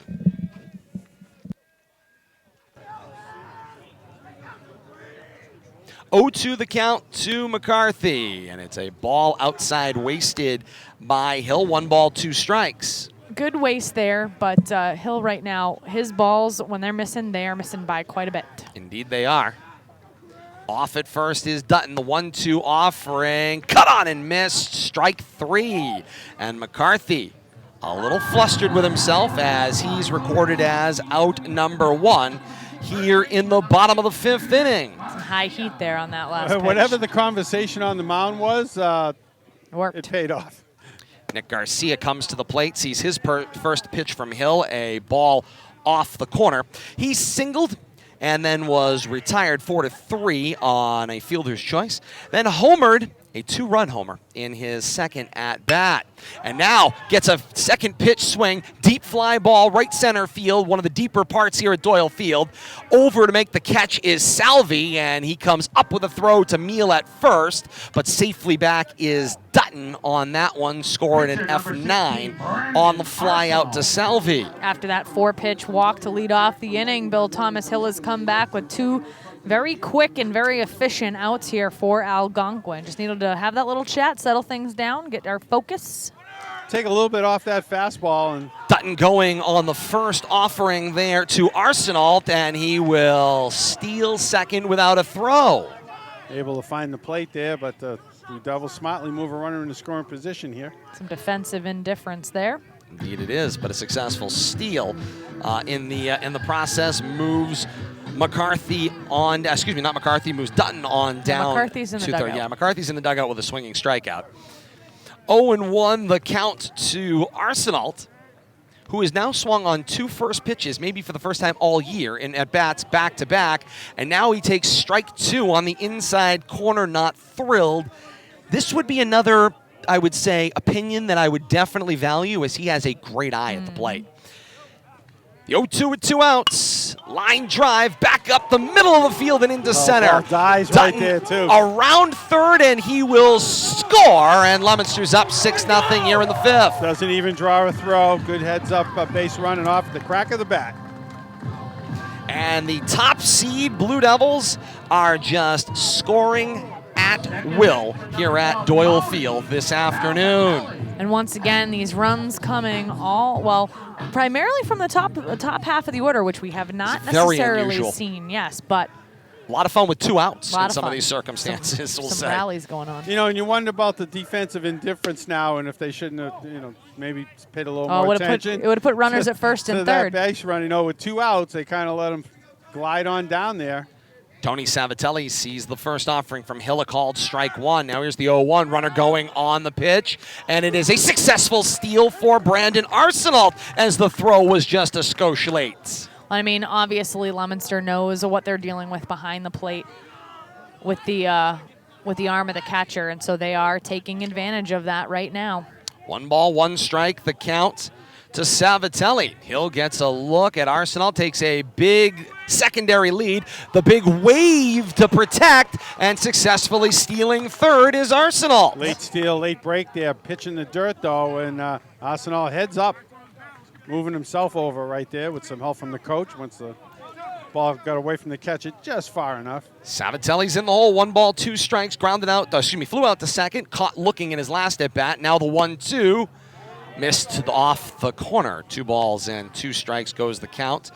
Amazing he's still allowing that coin flip. 2 balls, 2 strikes, 2 outs here in the bottom of the 5th, and Arsenault would love to steal home, and a swing and a miss from Savatelli will end the threat here in the bottom of the 5th, but not without a little bit of fun for Leominster. A walk to Sean Dutton. He is able to work his way around and score on a Brandon Arsenault single in the inning. Leominster strands 1 through 5 here at Doyle Field. It's Leominster 6 and Algonquin nothing, and more to come. This is RFM on the K-Zone.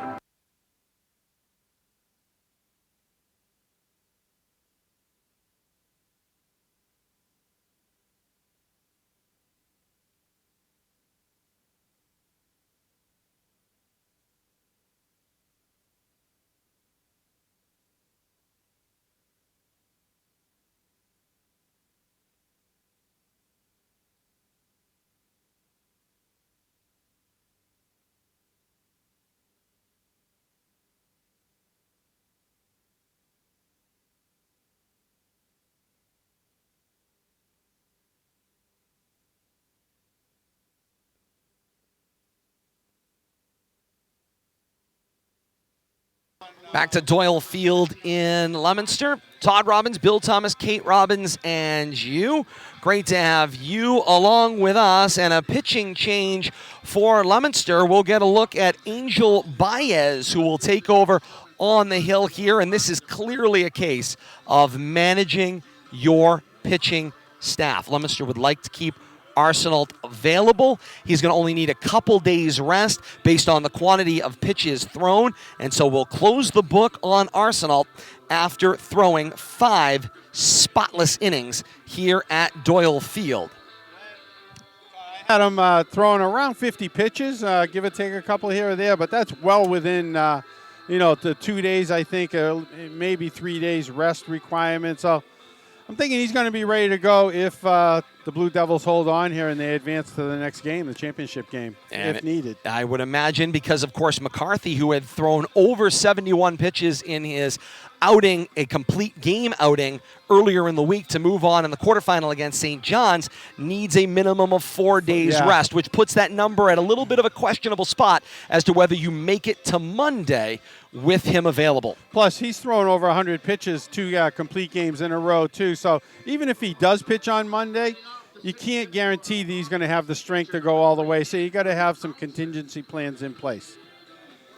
And this is that contingency plan, Kate, they have chosen. They'll bring in Angel Baez.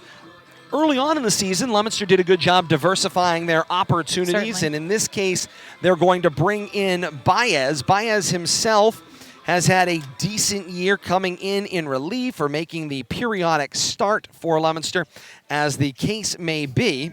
Find the right page. I was going to say, let's find that right page. Let's learn what we can about Baez. Baez, in 7 2/3 innings pitched, he doesn't have a win, but he has got a spotless ERA, has not allowed a run. 8 walks, 5 strikeouts. That is the line on Baez, and his first pitch fouled off. And thrown with some heat. So this might be your traditional, 6th and 7th inning closer here with Baez. And Andrew Carlson, the 9-hole hitter, gets the first look at this one and launches another one foul 0-2 as he tries to time Angel Baez, who's now ahead here in the bottom of the 6th inning on an 0-2 count. And here comes Baez, an 0-2 offering, cut on and missed. High heat right there, and Baez comes out of the bullpen, firing. And he's got the first out of the inning for the Blue Devils in the 9 spot. Now we go back to the top of the order for the Tomahawks.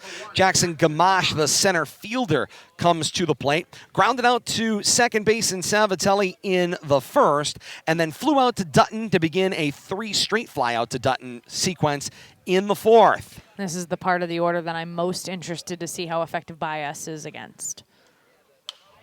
Baez sent another fastball, fouled off here by Gamache.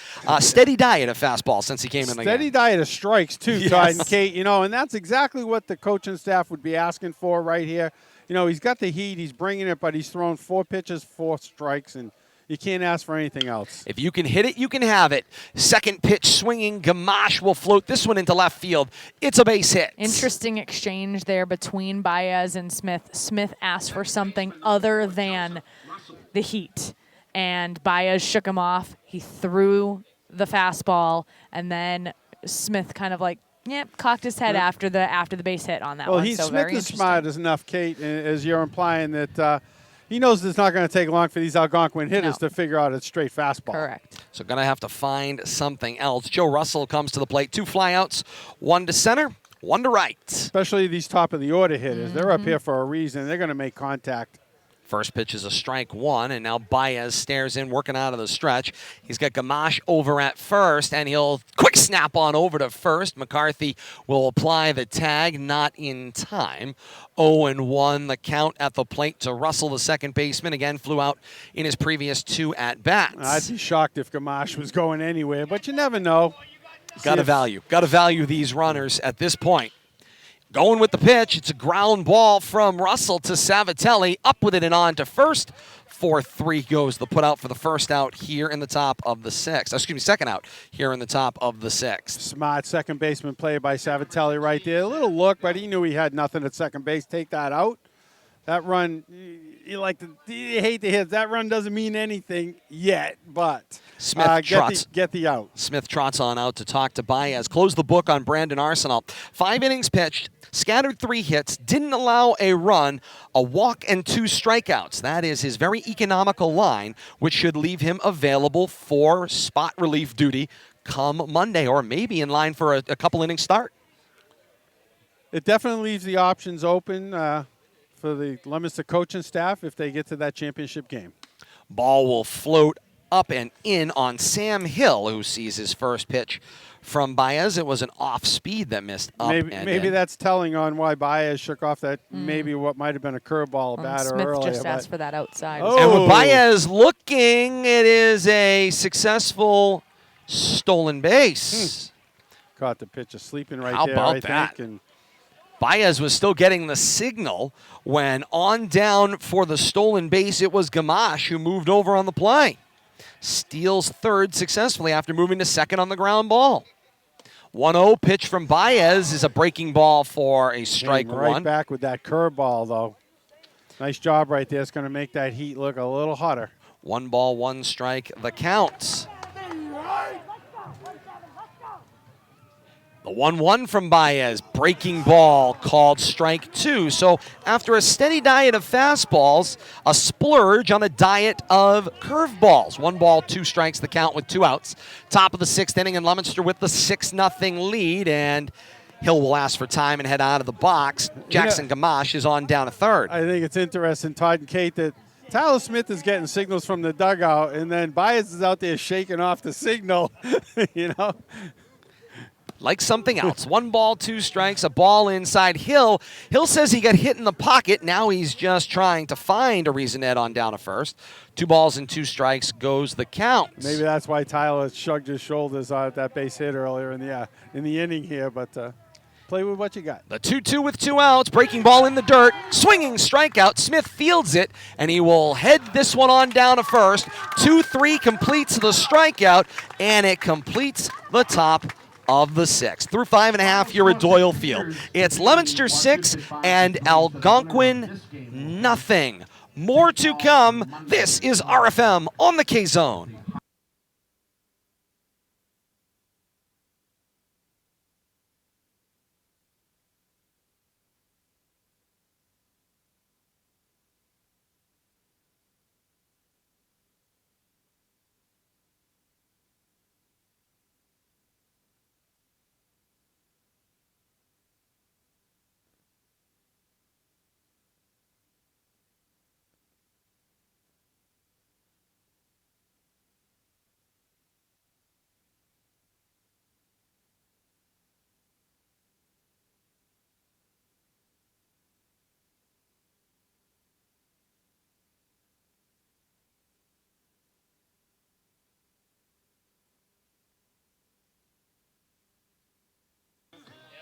Back to Doyle Field in Leominster on the K-Zone AM1280, 105.3 FM, WPKZ. Todd Robbins, Bill Thomas, Kate Robbins, DJ Derek Drown back at Master Control. If you're joining us for the live audio today, you are enjoying a 6-0 Leominster lead. Been a great high school baseball game, and great to have you along with us here on the K-Zone. Meanwhile, if you're joining us on RFM, you're seeing it same day delay. This game played at 4 o'clock this afternoon on this Friday in June the 25th, really the beginning of summer, so to speak, this week, as really the first full week of summer. Everybody really off of school except, well, now everybody, Kate. You were the last one out, I've got I feel a terrible story for you, though. On Wednesday, when I was still in the building, we had to have lunch on our own. I had to go to Target to pick something up. They were already setting up their back-to-school shopping area, and I just looked at them and was like, I'm literally still in school. Why waste any time? You know? I'm still in school. Maybe they're referring to the summer school kids. No, they have to go back to what school. Todd and I have learned, having traveled the country, most of the country, especially in the southern part of the country, they only have a few weeks left before they go back to school. That's So usually first week of August. if you have a national chain like the Target. establishment that I was at, then you have a situation where they are in earnest in that back-to-school time period. Eamon Durkin, swinging strikeout victim in both of his previous at-bats, and he sees a fastball for strike one on the outside corner. I got to tell you, his value has been out on the defensive side of things today, Yes, though. He's I played agree. flawless right field. Nice run and catch in foul territory. He's played everything in front of him. Yep, I agree. Turned everything into an easy out there. Made Fouled it look this easy. one outside of third base and outside of the confines of the fence. 0-2 the count to Durkin. We do have a final score from the other semifinal here in Division I Central Mass. We'll get to it here in a moment. Hill, a little hitch in his giddy up. Now he brings the 0-2 pitch. A hard line drive, leaping and making the catch. Nick Poon. Oh my! He went vertical to make that catch. So Nice did you. job right there. Oh my! You know, talk about using his first baseman's height where he started the game. And, you know, I think if third baseman who's on was still there, the original third baseman, there might not have been a play. But great job right there. It helps when you have a very tall wall on down at third base. First pitch swinging for Ryan Fava off of Hill, and he's got himself a ground ball on into left field. A single, and Fava's got a one-out base hit. His first hit of the game. Putting the ball in play, finally getting some success right there. This would be our opportunity to slip in that score. St. Paul has closed out the victory over Wachusett, the 7 seed over the 11 seed. They will advance into the final. St. Paul with the 5-3 victory, a final. The tying runs for the Mountaineers were on second and third, and St. Paul's was able to close it out. They will play the winner of this one on Monday at the site of the higher seed, which should things continue the way they have been progressing, Leominster would host at 4 o'clock on Monday right here at Doyle Field, setting up a rematch of that St. Paul-Leominster game from a few weeks back we saw right here on RFM. That was a tough matchup. Ball in the dirt after the foul ball to Massa. Excuse me. St. Paul's going to be This a is tough Nico match. Martinez pinch hitting for Massa. Tough matchup for either one of these teams, whichever one turns out to be successful here. Martinez sees a ball in, and he's got a 2-ball, 1-strike count. Martinez, typically the designated hitter in a different defensive alignment for Leominster. Going on the play, getting caught is Fava. He tried to play the same game the Tomahawks did last inning. Now getting chased back to first, and he's tagged on the back and put out. 6-3, the put out there of Fava at first base. So that's the second out here in the bottom of the 6th inning, and Leominster perhaps trying to move things along here, Kate. Maybe trying to get to an 8-run inning. Foul ball to the backstop. 2 balls, 2 strikes goes the count. Excuse me, getting the 8th run this inning, which would potentially lead to an invocation. No? Is that Kate shaking her head at me? Not college. Oh, thank you. That is correct. Yes. different We're rule in high standard. school. Yes, we are. Mixing your apples in your oranges. Oh, that These one things hit. happen, yeah. Oh, right, but he's got a pad on there, though. Nice move. Martinez will wear that one, hit by pitch. Got your back, Jack. Second Blue Devil hit on the day. I got your back, Jack. I appreciate it. The big difference between that, what you could define as an NCAA rule book and the Federation pamphlet that they call a rule book, which are two very different things, as it Needless to turns say, out. he was talking about the mercy rule, which at the high school level here is 12, not 8, like the NCAA has Big swing and a miss there from Smith, and he's in the hole. in softball. Do they have that in baseball? They do indeed. Single and a run scored, walk and a run score, fly out to left field. That's been the day for Tyler Smith. 0-1 pitch, called strike on the outside corner. No balls, 2 strikes the count to Smith, the catcher. 6-0 the lead for Leominster. Bottom of the 6th inning. They'll have an opportunity for Baez to close it out in the top of the 7th. Comes the 0-2. Fastball up and away. 1 ball, 2 strikes the count. Interesting enough, looking back on that hit by pitch from Martinez. Second time that 9 hit has been hit by a pitch tonight. Massa took one at his last at-bat back in the 4th inning. 1-2 pitch, chopped foul outside of third. Try another 1-2 to Smith. Martinez off there on the pitch, trying to move himself along. Maybe trying to see if they can open up a hole there a little bit, get somebody moving. Or at least make the defense play a little more honest and take away that easy force in the middle of the diamond. Also noticing a catching change here at home. That's a different number here at home Kid's plate. a little bigger, I guess. 1-2, and they snap this one on over to first, does Hill. Back in time is Martinez. 1 ball, 2 strikes, number, though, 2 outs. Yeah, I know. Here in the 6th inning, and Smith is going to foul this one into the seats down that third base line. Some of those box seats outside of third. This was about 10 rows up and sent some folks standing on their chairs. Fastest person scattering. up there was an octogenarian. He moved quick. Didn't have to dive, explain. Get out of the way. Get That's all out. that needs to happen. Nice job on his part. 1 though. ball, 2 strikes, 2 outs, and all the way to the backstop comes this one. Martinez will advance on the play, and the count will level at 2 balls and 2 strikes. Looks like number 9 to me. That's Should what have I'm asked going him to his call it. number when he was back here picking the ball up. It's Jack Blair. Yeah, I that's think you in might be right. the catch. It's a live ball, though, Bill Thomas. 8 or 9, one of those two. We'll go with 9. Let's not ask him on a live ball situation. Well, you know, while we're here, I mean, we want to get him right. Call it out. Here's the 2-2. Smith gets underneath this one. And it is outside of first base and misplayed out here in the stands. There was a glove on that, too. You get a glove on it, got to make a catch. Not able to reel it in. Hey, if you're gonna bring a the future glove, Blue you gotta Devil, not put able it- to reel that one in. Put it to good use. 2 balls, 2 strikes, 2 outs here in the 6th. Smith at the plate, making a specialty of long at-bats. Certainly making the he's seen pitching a lot staff of pitches work. tonight. Yes, He he has. has. Here's the 2-2 once again. It's a line shot in this one into right center. Martinez is around third and into score, and Leominster has got a 7-0 lead.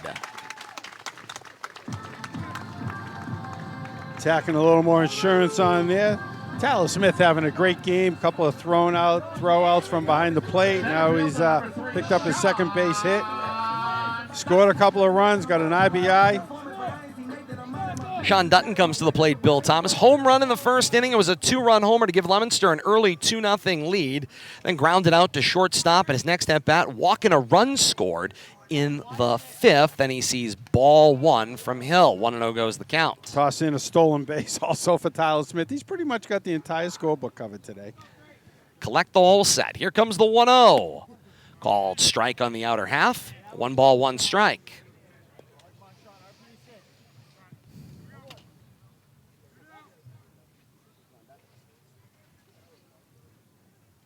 Hill brings a 1-1 offering to the plate. Big swing and a miss from Dutton. 1 ball, 2 strikes with 2 outs here in the bottom of the 6th. Smith on down at first. Dutton at the plate in a 1-2 hole. 1-2. Low in the dirt. Smith looking to steal, and he will head first slide into second. Stolen base for Smith. Second one of the game for Tyler. Indeed. What a day he has had offensively as well. He's heading toward the Pigpen Award as well, by the way. Yeah, we might have to see if he's busy after the game. Maybe we can get a few minutes of his time. 2-2, check swing. That's a strikeout at home plate. Third out of the inning, and we'll wrap up the bottom of the 6th inning, but not before Leominster adds yet another run of insurance. Through 6 complete here at Doyle Field. The top seed Blue Devils 7, the 12 seed Tomahawks nothing as we head to the top of the 7th inning. More fun to come. This is RFM on the K-Zone.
Back to Doyle Field in Leominster. Leominster a 7-0 lead through 6 as we go to the top of the 7th inning, and Coach Rich Barnaby revisits the bullpen once again, and he'll bring in the sophomore Ryan Garner to pitch. Garner takes over for Baez, closed the book on Baez after just the 1 inning of relatively orderly relief. It was 1 inning pitched, 1 hit, no runs, did not surrender a walk, and had 2 strikeouts in his 1 complete inning of relief. So it looks like pitching by committee here the rest of the way. Keep everybody available. Maximize those options for Coach Barnaby going into next week. Keep everybody fresh, you know. And Angel Baez, a fairly efficient 6th inning there as a setup man, has allowed Coach Barnaby to be able to continue with this flexibility going forward. You also have to imagine here, keep this in mind, this tournament, this section of the tournament completes on Monday. You'll declare a central champion. You'll get maybe a day, max 2, and then the next round for that Central West will be probably on or about Wednesday, Thursday next week. Then you line up the round after that, and so on and so forth. A few more games to go on the way to declaring a state champion in high school baseball here in Massachusetts. Yeah, they got to keep things moving. Otherwise, they'll be playing games mid-July if they don't. July 3rd is the official cutoff date. They extended 3 days past the end of the fiscal year to fit in the 4 seasons due to COVID modifications. Ryan Garner's first offering here at the plate. He faces 4, 5, 6 in the heart of the order once again. It's ball 1 to James Clark, who singled, then got taken out on a fielder's choice in the 2nd inning, and then was retired on a ground out to the shortstop in the 5th. Sees the 1-0 pitch go by for a called strike, and it's 1 ball, 1 strike. Here comes the lefty Garner's 1-1 pitch. Hot line drive down the left field line, fair and all the way to the wall. Clark is around first and trots on into 2nd with a stand-up double to open the 7th. Nice lazy line drive down the line. Timed up that curveball perfectly. Garner, the long, lanky lefty. You got to imagine a much younger, looks like Mark Fidrich. A little bit thinner. Mark Fidrich is a good example. Hair, I was going to my era, Randy Johnson, same kind of look, but either way. Not quite as tall as Randy, but no, but comparably. But he's a sophomore. I'd put him in the Mark Fidrich range, though. He's just not on his hands and knees manicuring the mound, but he's definitely got that look. Called strike, of course. That's with the flowing curly blonde locks, as is the style here in 2021.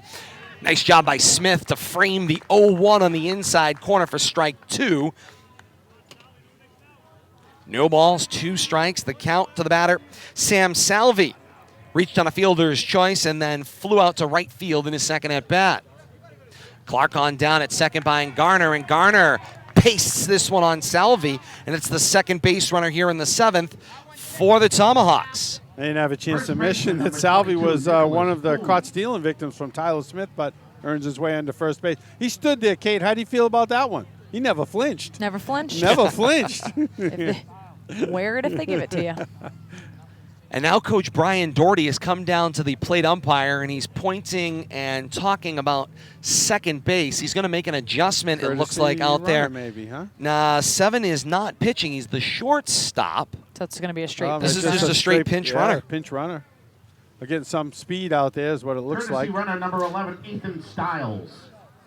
They called him a courtesy runner know, in the that's PA, an but I don't know interesting if that choice. works. You know, maybe it's Ethan call it Stiles. what you want here in the 7th inning. I was going to say. Till it matters, it's going to take quite the rally.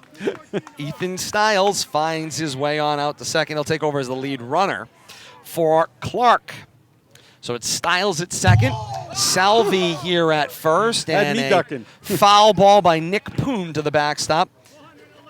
Poon grounded out to shortstop and then reached on a walk and was stranded at second in the 5th. And now he's in the hole 0-1 to Ryan Garner. Garner got his sign chest high 0-1. This one short in the dirt. Dug out by Smith. Smith having to do a little work here in the 7th.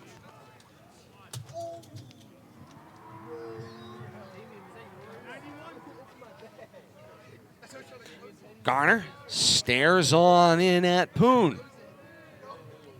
Comes the 1-1 offering. Poon chases and flies this one up and out of play. 1 ball, 2 strikes, the count. Here in the top of the 7th inning, Leominster looking to close out the day. Going with the pitch on the 1-2. It's a ground ball. Savatelli goes back to the middle of the field. Not in time.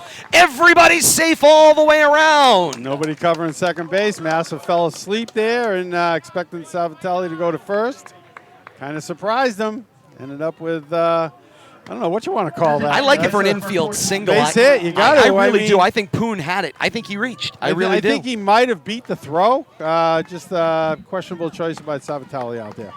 Should have taken the out when he had it played in front of him like he did last inning. So move everybody station to station. Stiles in for Clark is at third. Salvi at second. And Poon now at first. Zach Meal comes to the plate. Todd, you need to make mention about exactly what happened in Algonquin's last victory. What happened in the 7th They inning? scored 9 runs in their victory to advance on in this tournament over the 4-seed Groton Dunstable. Time and time again, the 7th inning is the toughest inning. I don't care what the score is. It's hard to close them out these days. Indeed it is. And so Coach Voles now calls a timeout, and he's going to head on out to the mound. Should Leominster advance on in this one, we'll have it for you here on the K-Zone and RFM. Same day delay coming up on Monday on RFM. That's Monday, June the 28th. 4 o'clock is the first pitch. We'll have it for you at 9 o'clock on RFM. Same way you saw it in same day delay here today. K-Zone's got the live audio as it happens. 3:45 will be the countdown of first pitch. Or maybe as it goes, Bill Thomas, it'll be the first pitch as we started 6 minutes early again today here at Doyle Field, because why not? I saw when I rolled in a few minutes late, they were already in the 2nd inning. You know, I'm like, oh, well, typical. You're thinking to yourself, gee, that's just Typical. another day. What do we got going on Coach here? Brian Another Doherty runner. used the timeout to move some runners around, and Another so pinch runner. bring John McHugh on over to first. Try to get some speed all around. And so McHugh now stands down over at first base as the pinch runner. Zach Meals at the plate, and he sees a strike 1 from Ryan Garner. Meal retired 6-5 in his first at-bat, and then came up and singled in the 5th. Got stranded at first. 2-0 pitch is chopped foul. 2 balls and a strike goes the counts. We'll have to see if Ryan still messes around with that curveball here, and Tyler looking into the dugout to help with the pitch selection here, but kind of handcuff Gardner here a little bit if he doesn't have good control of that curveball. 1-2 count here on the batter. Yeah, plate umpire corrects the scoreboard, and now Meal asks for time. We were looking down, checking our notes here, and a couple of things. 1 and 2 in my book. Yeah, slipped by the board, but 1 ball, 2 strikes is the count. Runners, tomahawks in all directions, and Meal is retired on the high heat. That's exactly what Ryan needed. He is struggling a little bit. Left fielder number First 3 batters James reaching against him. We got a lefty-lefty matchup coming up here now. Yeah, swinging strikeout, gets the first out of the inning, retiring Meal. Still bases loaded, 1 out here in the top of the 7th. Tomahawks needing to find 7. Into the plate comes James Jankovic, who sees a strike 1 breaking ball from the lefty on that lefty-lefty matchup. Single and then cut down on a steal was Jankovic in the 3rd, and then lined out to short in the 5th. Here comes the 0-1 from Garner. Big swing and a miss on that one as he chased away. Took a little off that one, a nice sweeping curveball.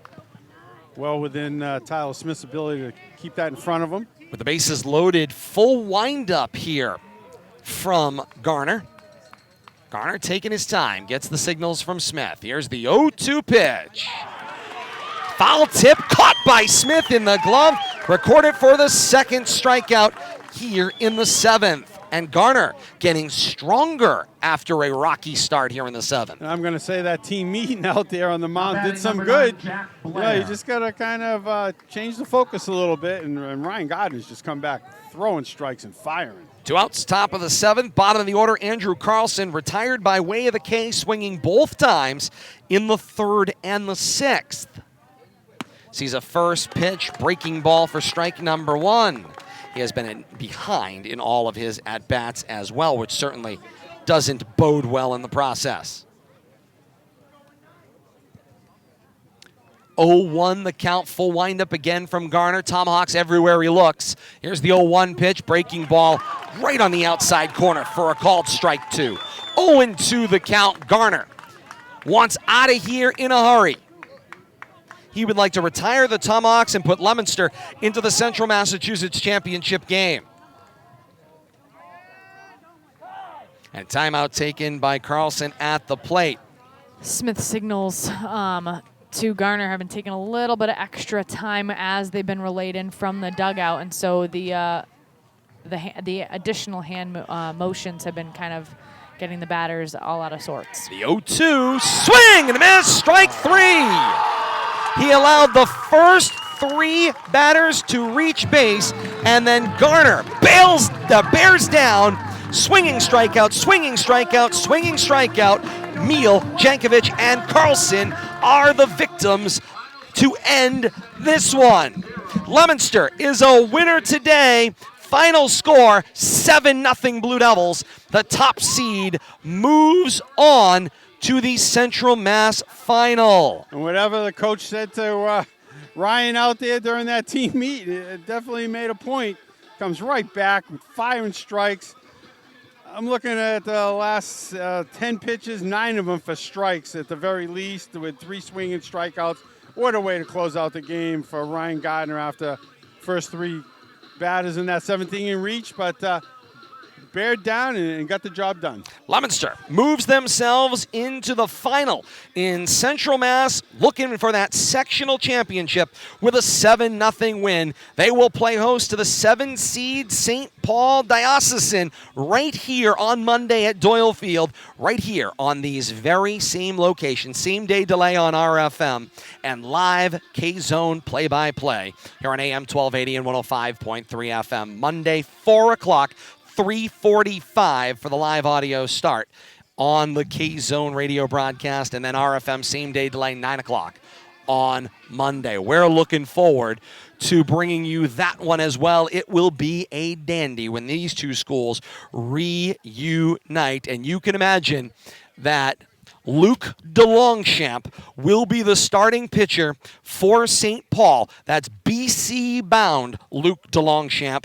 Did not throw today in the semifinal. Expected to be the starter for St. Paul on Monday. Will he battle Evan McCarthy? Will it be Brandon Arsenal? Choices to be made. Hey, we'll set all that up for you and recap it all. Our post-game report as we continue here on the K-Zone and RFM comes your way in a matter of moments. Stick with us. This is RFM on the K-Zone.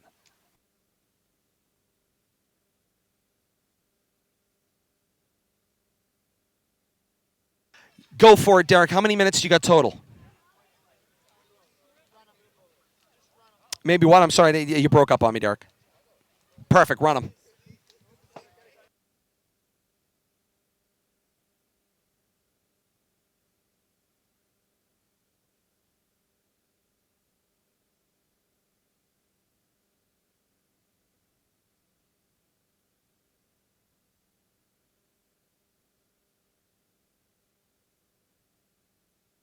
Well, hopefully we'll get you there.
Post-game report here on the K-Zone. Todd Robbins, Bill Thomas, Kate Robbins, and you. Great to have you along with us as we continue on AM 1280, 105.3 FM, WPKZ, the K-Zone, and here on Rivalry Family Media as well. For those of you joining us on same-day delay, you get the opportunity to see I am sitting next to Leominster High School catcher Tyler Smith. Leominster a 7-0 win today in this semifinal, taking out the 12 seed, the Algonquin Tomahawks. They advance on to Monday to play St. Paul Diocesan against a 5-3 victory over Wachusett, in their semifinal earlier today. That Diocesan thing, I'll get it eventually, but it's going to take years and years of practice. It's the former Holy Name and St. Peter Marian, both which were much easier to say as the case goes. But Tyler Smith joins us here on our post-game report before we get you the full recap. Tyler, congratulations on a great win today. And the thing that we've seen in the last two wins for you and your team has been getting up early. Games we saw earlier on in the season, you guys waited and had your fun somewhere in the back half of the game. It's a little more nerve-wracking, requires a lot more work to battle back into games. Seems like here you guys are not trying to fall behind in counts. You're going up there swinging, particularly in those leadoff spots at the beginning of innings, beginnings of games, trying to get people on base, start to wreak some havoc, and today, very, very successful in getting up 2-0 early. Yeah, absolutely. I mean, like, I go up there and I'm always trying to hit the ball, trying to get on base, and I know the guys behind me are doing the same thing. We just all want to hit, and getting up early is a huge advantage, especially for those starting pitchers. In the first inning, you got a 2-run cushion, it's a way easier game to pitch. You saw a couple of pitches in your first at-bat to lead off the game there in the bottom of the first. Got yourself a single, and you're thinking to yourself, okay, well, a couple of pitches into the ball game. Sean Dutton comes up behind you. He sees 2 pitches and deposits one in left field, and you got a 2-0 lead, and you've seen all of the maybe 5 pitches in the ball game at that point in time. That's called getting up early and often, but things didn't end there. Get a couple more singles. McCarthy, Garcia on in behind there, and then things kind of froze out from there. Quiet through the rest of the first into the second, and then on into the third, where you guys really opened things up quite a bit in this one. But what were you guys seeing from Connor Lee that was allowing you the confidence to go up there swinging, especially early in counts? Well, he would pre-grip his pitches on his back. I'll tell you that right now. We saw he has a very good curveball. He got a few people on it, but we would see how he held the ball. We would know fastball or curveball is coming, and that's how we were just able to compete, get hits, get walks any way we could. Anytime you can find an opportunity to get ahead, get a little edge, that seems to be the way to go. On the other side of things, great start today for Brandon Arsenault. Had a good 5-game appearance, 5-0 coming into this one. We saw him in relief in that St. Paul game that turns out to be a win for him and a comeback 6-5 win. More on that coming up in a minute. But let's talk about Arsenault's day today. Different than Evan McCarthy. You had commented to us when we had Evan over here after the quarterfinal game the other day that it was the easiest game in the world to catch for you because McCarthy just cruised his way through the day. He did what you asked him to do and delivered on it. Arsenault's a little different pitcher. He's not going to blow people away. He's not going to throw this hard, biting, breaking ball. He's more about getting the ball, keeping it in and around the plate, and letting them put the ball in play and letting you guys on the defensive end make plays. Yeah, I mean, completely different pitcher. His pitches move a lot. He's not a strikeout guy. He's a pitch-to-contact guy, but that's great for us. We make plays out there. He trusts me putting the ball in the dirt. I'll block it for him. He trusts me. I mean, he has the quickest time to the plate. Throwing out runners is so easy. Quickest time to the plate. And you showed that today. Let's talk about that. 2 caught stealings. Usually, bat ball sports, maybe early in a game, coach sends a runner. Let's see what the catcher has in case the scouting report didn't detail it out in your previous 2 times you played this team. Here's an opportunity. You gun the first runner out. Okay, it actually got there. The runner was only halfway to second base. You guys were able to chase him back, put him out at first base. Second time around, they send yet another runner. Might have been a missed signal there from what we could perceive from our location. But what did you take away from that opportunity? Like you said, it's quick move to the plate. You've got it, and you're throwing strikes down there, and you trust your middle infield. Neither case did it look like their break was all that great to the bag, but you sent it to a spot. They found it and applied the tags. Yeah, absolutely. It looked like it was 2 failed hit and runs. Their jumps weren't the greatest, and I'm glad our middle infielders are good enough to pick that up and see the runner go and actually be at second base. That's huge. No question about that. Let's talk a little bit about you as a catcher. We've talked quite a bit about it on the broadcast throughout the year. You remind me of a bit of an old school player that is a compliment in so many ways. It also shows just how old I think I've gotten over the years. But either way, an old school, old-timey player. I called you the Pigpen Award winner today. I mean, you look like a player who played a baseball game, which ultimately is the end goal. Talk to me about the catching position. When did you get into it? Why did you get into it? What brought you ultimately to this place? Well, I just love being the leader out there is what I love doing. I love being involved on every single play, and I pride myself in being an athlete. That's why I'm in the leadoff hole. I can move. It's just so much fun being behind the plate, seeing all the pitches move, throwing out runners. Yeah, no question about that. And you apply some different movement than we see, of course, in Major League Baseball. We're starting to see it now, and of course, like anything else, it goes from Major League Baseball to college on down to high school.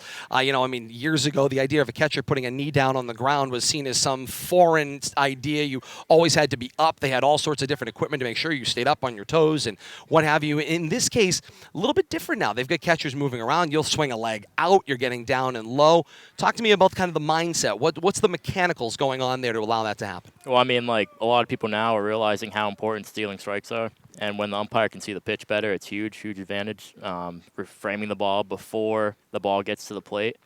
Nor'easters baseball is what taught me the new ways to catch, and it's a game changer, honestly. You can tell when there's a good catcher behind the plate. You're going to have to get up on there because they're going to steal some strikes on the outside corner, and that's what I tried to do. And we have said that right along. It's been a lot of fun to watch throughout the year. You've got a lot more fun to come. You get St. Paul back here on Monday.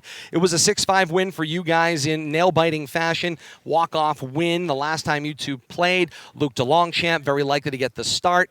That is the key piece to this conversation. You guys did not touch him up for a run when he was here the last time. You guys were very quiet offensively when DeLongchamp came into play, which gives you guys something to work on here as the top seed, highest remaining seed, all those things that could possibly give you something that would maybe lead to overconfidence.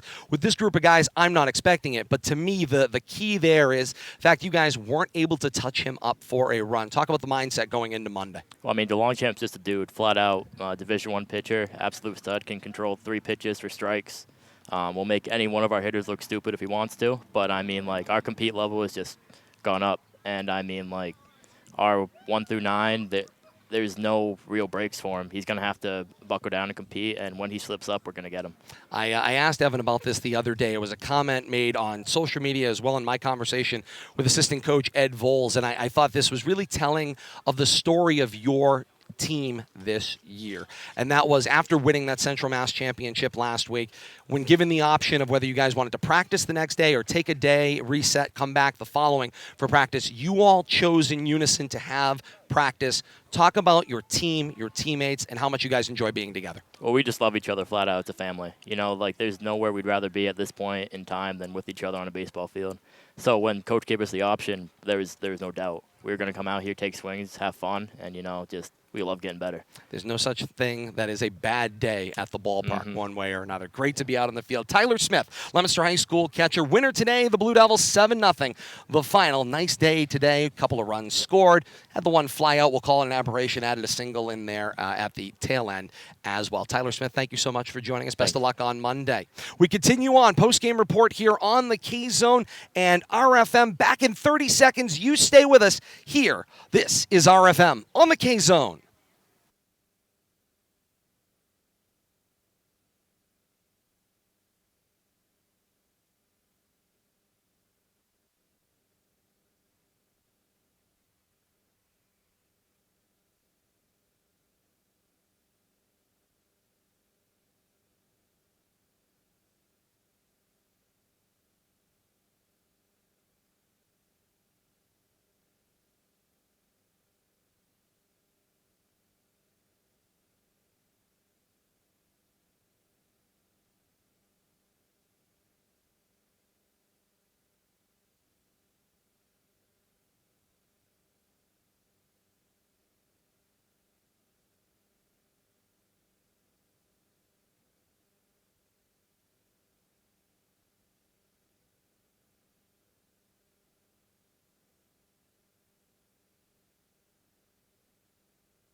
Post-game report rolls on here on the K-Zone Live and RFM same-day delay. Todd Robbins, Bill Thomas, Kate Robbins, and you. Great to have you along with us. Great to get an opportunity to talk to Leominster High School catcher Tyler Smith. And I'll let you in on a little bit for our K-Zone radio audience. You didn't get a chance to hear this today, but I'll let you in on a little secret on what he said to me on the way off the air. This was my personal favorite part, to tell you that they do listen, Bill Thomas. His comment was, I didn't miss a bunt today, and therefore I didn't get yelled at. Kate's favorite part of her role on this broadcast for our radio audience, didn't get a chance to hear it today, pet peeve. Is Kate's pet peeve. Teams who can't get the players, who can't get the bunt down. And he goes, I didn't get yelled at today. I did not get a bunt down. I love that. But that shows that they're great. paying attention. And all it takes is, it certainly does. I always said, I talk to one person. If the more people listening, all the better. Certainly. But we know we're reaching at least one. Do certainly appreciate that. Leominster, a 7-0 victory today here on the K-Zone. Opportunity to kind of recap some of the stats for you. Let's revisit the pitching lines for Leominster today. Brandon Arsenal, 5 innings pitched, 3 hits, didn't allow a run. 1 walk, 2 strikeouts. Of course, it's a combined shutout for this team in Leominster, the top seed, moving on into the Central Mass District Final. Angel Baez came in for the 1 inning of relief in the 6th. 1 inning pitch, allowed a hit, did not allow a run, did not allow a walk, 2 strikeouts. Ryan Garner closes things out for Leominster in his 1 inning of work. 2 hits allowed, no runs, walk, and 3 strikeouts to close the ball game. Bill Thomas, the one thing we can say, we talked about the 28 2/3 inning streak of scoreless ball that this pitching staff has thrown. Leominster has a pitching staff. Yes, the newspapers will talk about Evan McCarthy. Yes, we here will talk about Evan McCarthy, as well we should. But make no mistake about it, it is a pitching staff that Coach Ed Voles has set up on the pitching side of things, and it gives head coach Rich Barnaby a whole heck of a lot of options to be able to move the pieces around to be successful on the defensive side of the ball. Yes, I couldn't agree more. And, Todd, bear with me for a minute. Yeah, go for it. It's Coach Vowles. Oh, Vowles, thank you. I was asked by a fan who was listening. We appreciate that. Who, we like. Didn't have time to. He was actually have heard us before and meant to come over, but it's Coach Vowles. Okay. Like consonants and vowels. And yeah. Okay. wants us to get it right. But get it right or pay the price. That's the exactly. Deal. Come on. Feel free to talk. The to us amazing about part things is, like that. Coach and I talk all the time. He never corrected us. right back. But so we'll have to see. Maybe it could be bad information. Who knows?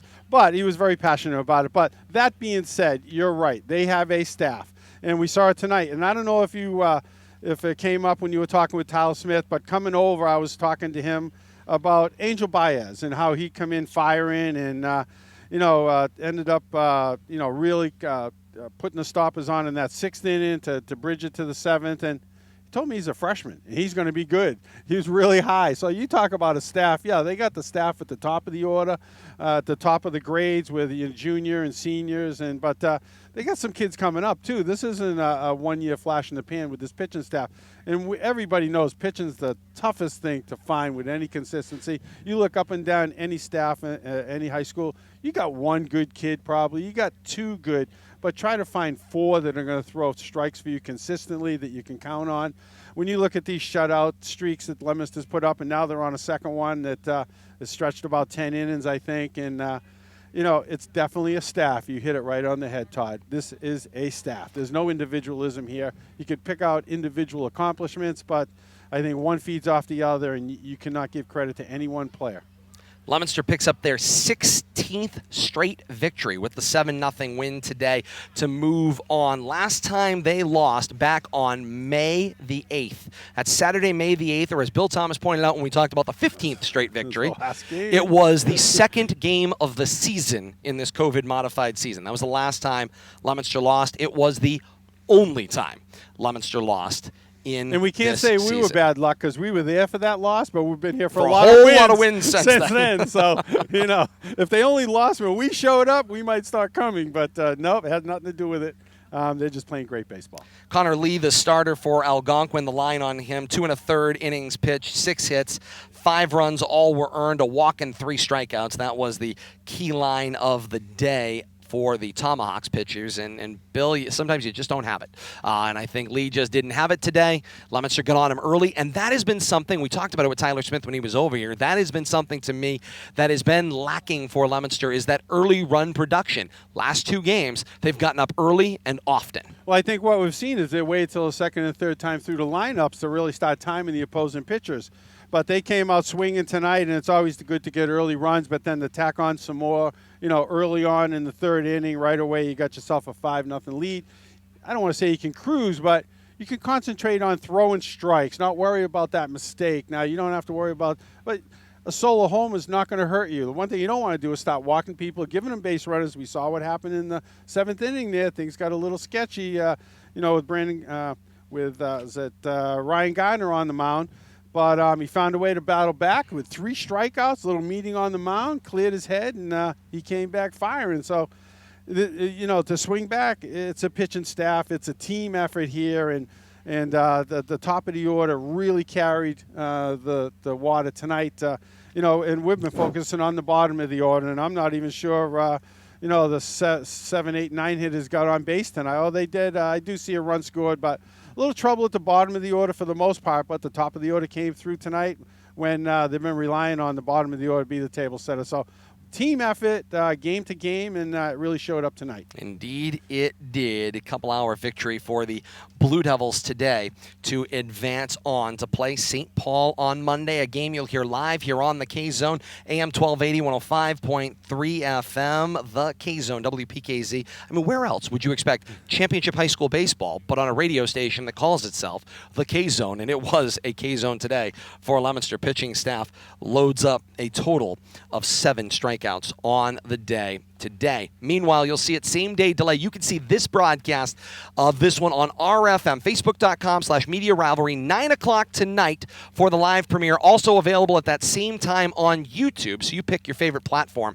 to be able to watch this one in same-day delay. Monday, game here on the K-Zone, 3:45, the live audio start. Hopefully the first pitch doesn't come before the 3:45, but then again, here you never know when the game's going to start here at Doyle Field. But somewhere between 3:45 and 4 o'clock, we'll have first pitch. I'm going to say tentatively 4 o'clock. Yeah. But yes. Maybe I shouldn't let the cat out of the bag, but this game might get moved to 6 o'clock. I think that would be a get better moved. choice There's from an going to be audience some standpoint. behind-the-scenes politicking for the fans, for the most part. Yes. And I hope that it can come to fruition. But a little birdie told me they're going to push for a 6 o'clock start to try to maximize the fan. We saw a late arriving crowd tonight. It really filled in by the third inning, but I think we would see a tremendous crowd here if we could move this from a 4 to 6 o'clock start, give all of the fans a chance. Coming from Worcester, it's not a small ride, not a short ride. So we'll see. I have to see how that works out. Nothing's been signed and dotted and crossed yet, but it's in the works, and we got a couple days to straighten that out. So we'll see how that all ends up panning out. But that would be on Monday, either at 4 or maybe at 6. Right Maybe now at 6. listed Keep at your 4 fingers o'clock. crossed. Absolutely. And it was a great 6 o'clock start under the lights here at Doyle Field back on June the 2nd for St. Paul and Leominster. It had a great crowd here on hand at Doyle Field that night. Hopefully get an opportunity to see that at whatever time that game comes along on Monday. If that ended up being the case, game on RFM would move to the next day, as we wouldn't be able to turn that around on same day. So you want to know how you find out about all of this? You follow at WPKZ Radio on Twitter. You follow at WPKZ Radio on Facebook. You follow the same at Media Rivalry on Twitter and at Media Rivalry on Facebook for all of the scheduling information. As soon as we know it, we'll pass it along to you, along with the broadcast particulars for that coming up on Monday. But you get your chance to hear it live here on the K-Zone and see it again right here on RFM. Bill Thomas, let's set the stage for this Central Sectional Final. St. Paul and Leominster. It was a 6-5 win for the Blue Devils, walk-off fashion. Last time they played back on June the 2nd. Now they'll play in the Central Final, a battle of the 1 versus the 7 seed, but forget that. St. Paul, if you asked me, was the second best team in Central Mass baseball this year from what we've seen, and you've got a potential battle of the 2 best pitchers in Central Massachusetts. If McCarthy is available, I have to imagine he throws in that game, and then we had heard through conversations and what was tracked today in St. Paul's game, Luke DeLongchamp is available. And we saw him first BC game. Bound. Let's go back and look at that. But they didn't. They missed that McCarthy LeBonchamp matchup though. Yes, they we were did. kind of disappointed that didn't work out because you love to see the 2 number 1s on each staff matchup, but we just might get to see that come Monday. DeLongchamp's pitching line got lifted because of numbers, because that week St. Paul had a number of games to play. But DeLongchamp threw 4 scoreless innings, scattering 2 hits, allowing 2 walks, and 5 strikeouts, also known as, that 4 innings, as offensively inept as I saw Leominster all year long. That's got to be, a red flag going into Monday for Coach Bonnerby's squad. You've got to be thinking, a lot of ways to manufacture runs. We got to try some of them. Yeah, and maybe their approach at the plate will be a little different. I'm sure they might go back and look at some tape if they can of that game, or just look at some notes and try to see how they attack that from an offensive standpoint. But they'll come up with something. It's about modifying, adapting, and adjusting. And you don't win 15, 16 games in a row by doing the same thing over and over again. You got to come up. You're going to be facing the other team's number 1. You're going to be in situations. We've seen Leominster's offense struggle at times, but they always find a way to get it done. we'll have to see what happens come Monday. Indeed. That's why you play the game. We will. And we'll look forward to having that for you as well. Coming up later on here on the K-Zone, it's Red Sox baseball. 7:10 first pitch, Sox and Yanks. You got the rivalry du jour coming up here on WPKZ. We'll join Red Sox pregame coming up at the conclusion of this one. A 7:10 first pitch for Boston and New York coming up here on the radio side. AM 1280, 105.3 FM. Thank DJ Derek Drownback at Master Control for his great effort in bringing this one along. And it's so great to be back with our radio audience as well. Great to be with you here in a special coverage here of Championship Baseball. Great to have you with us. Looking forward to having you with us the rest of the run, hopefully here on the K-Zone. For Bill Thomas, Kate Robbins, I am Todd Robbins. Whether you're joining us on the K-Zone or in same-day delay on RFM, we say thank you so very much for joining us. Stay tuned on social media. We got the schedule for you coming up for next week. But until Monday's Central Mass Final, we say so long, everybody.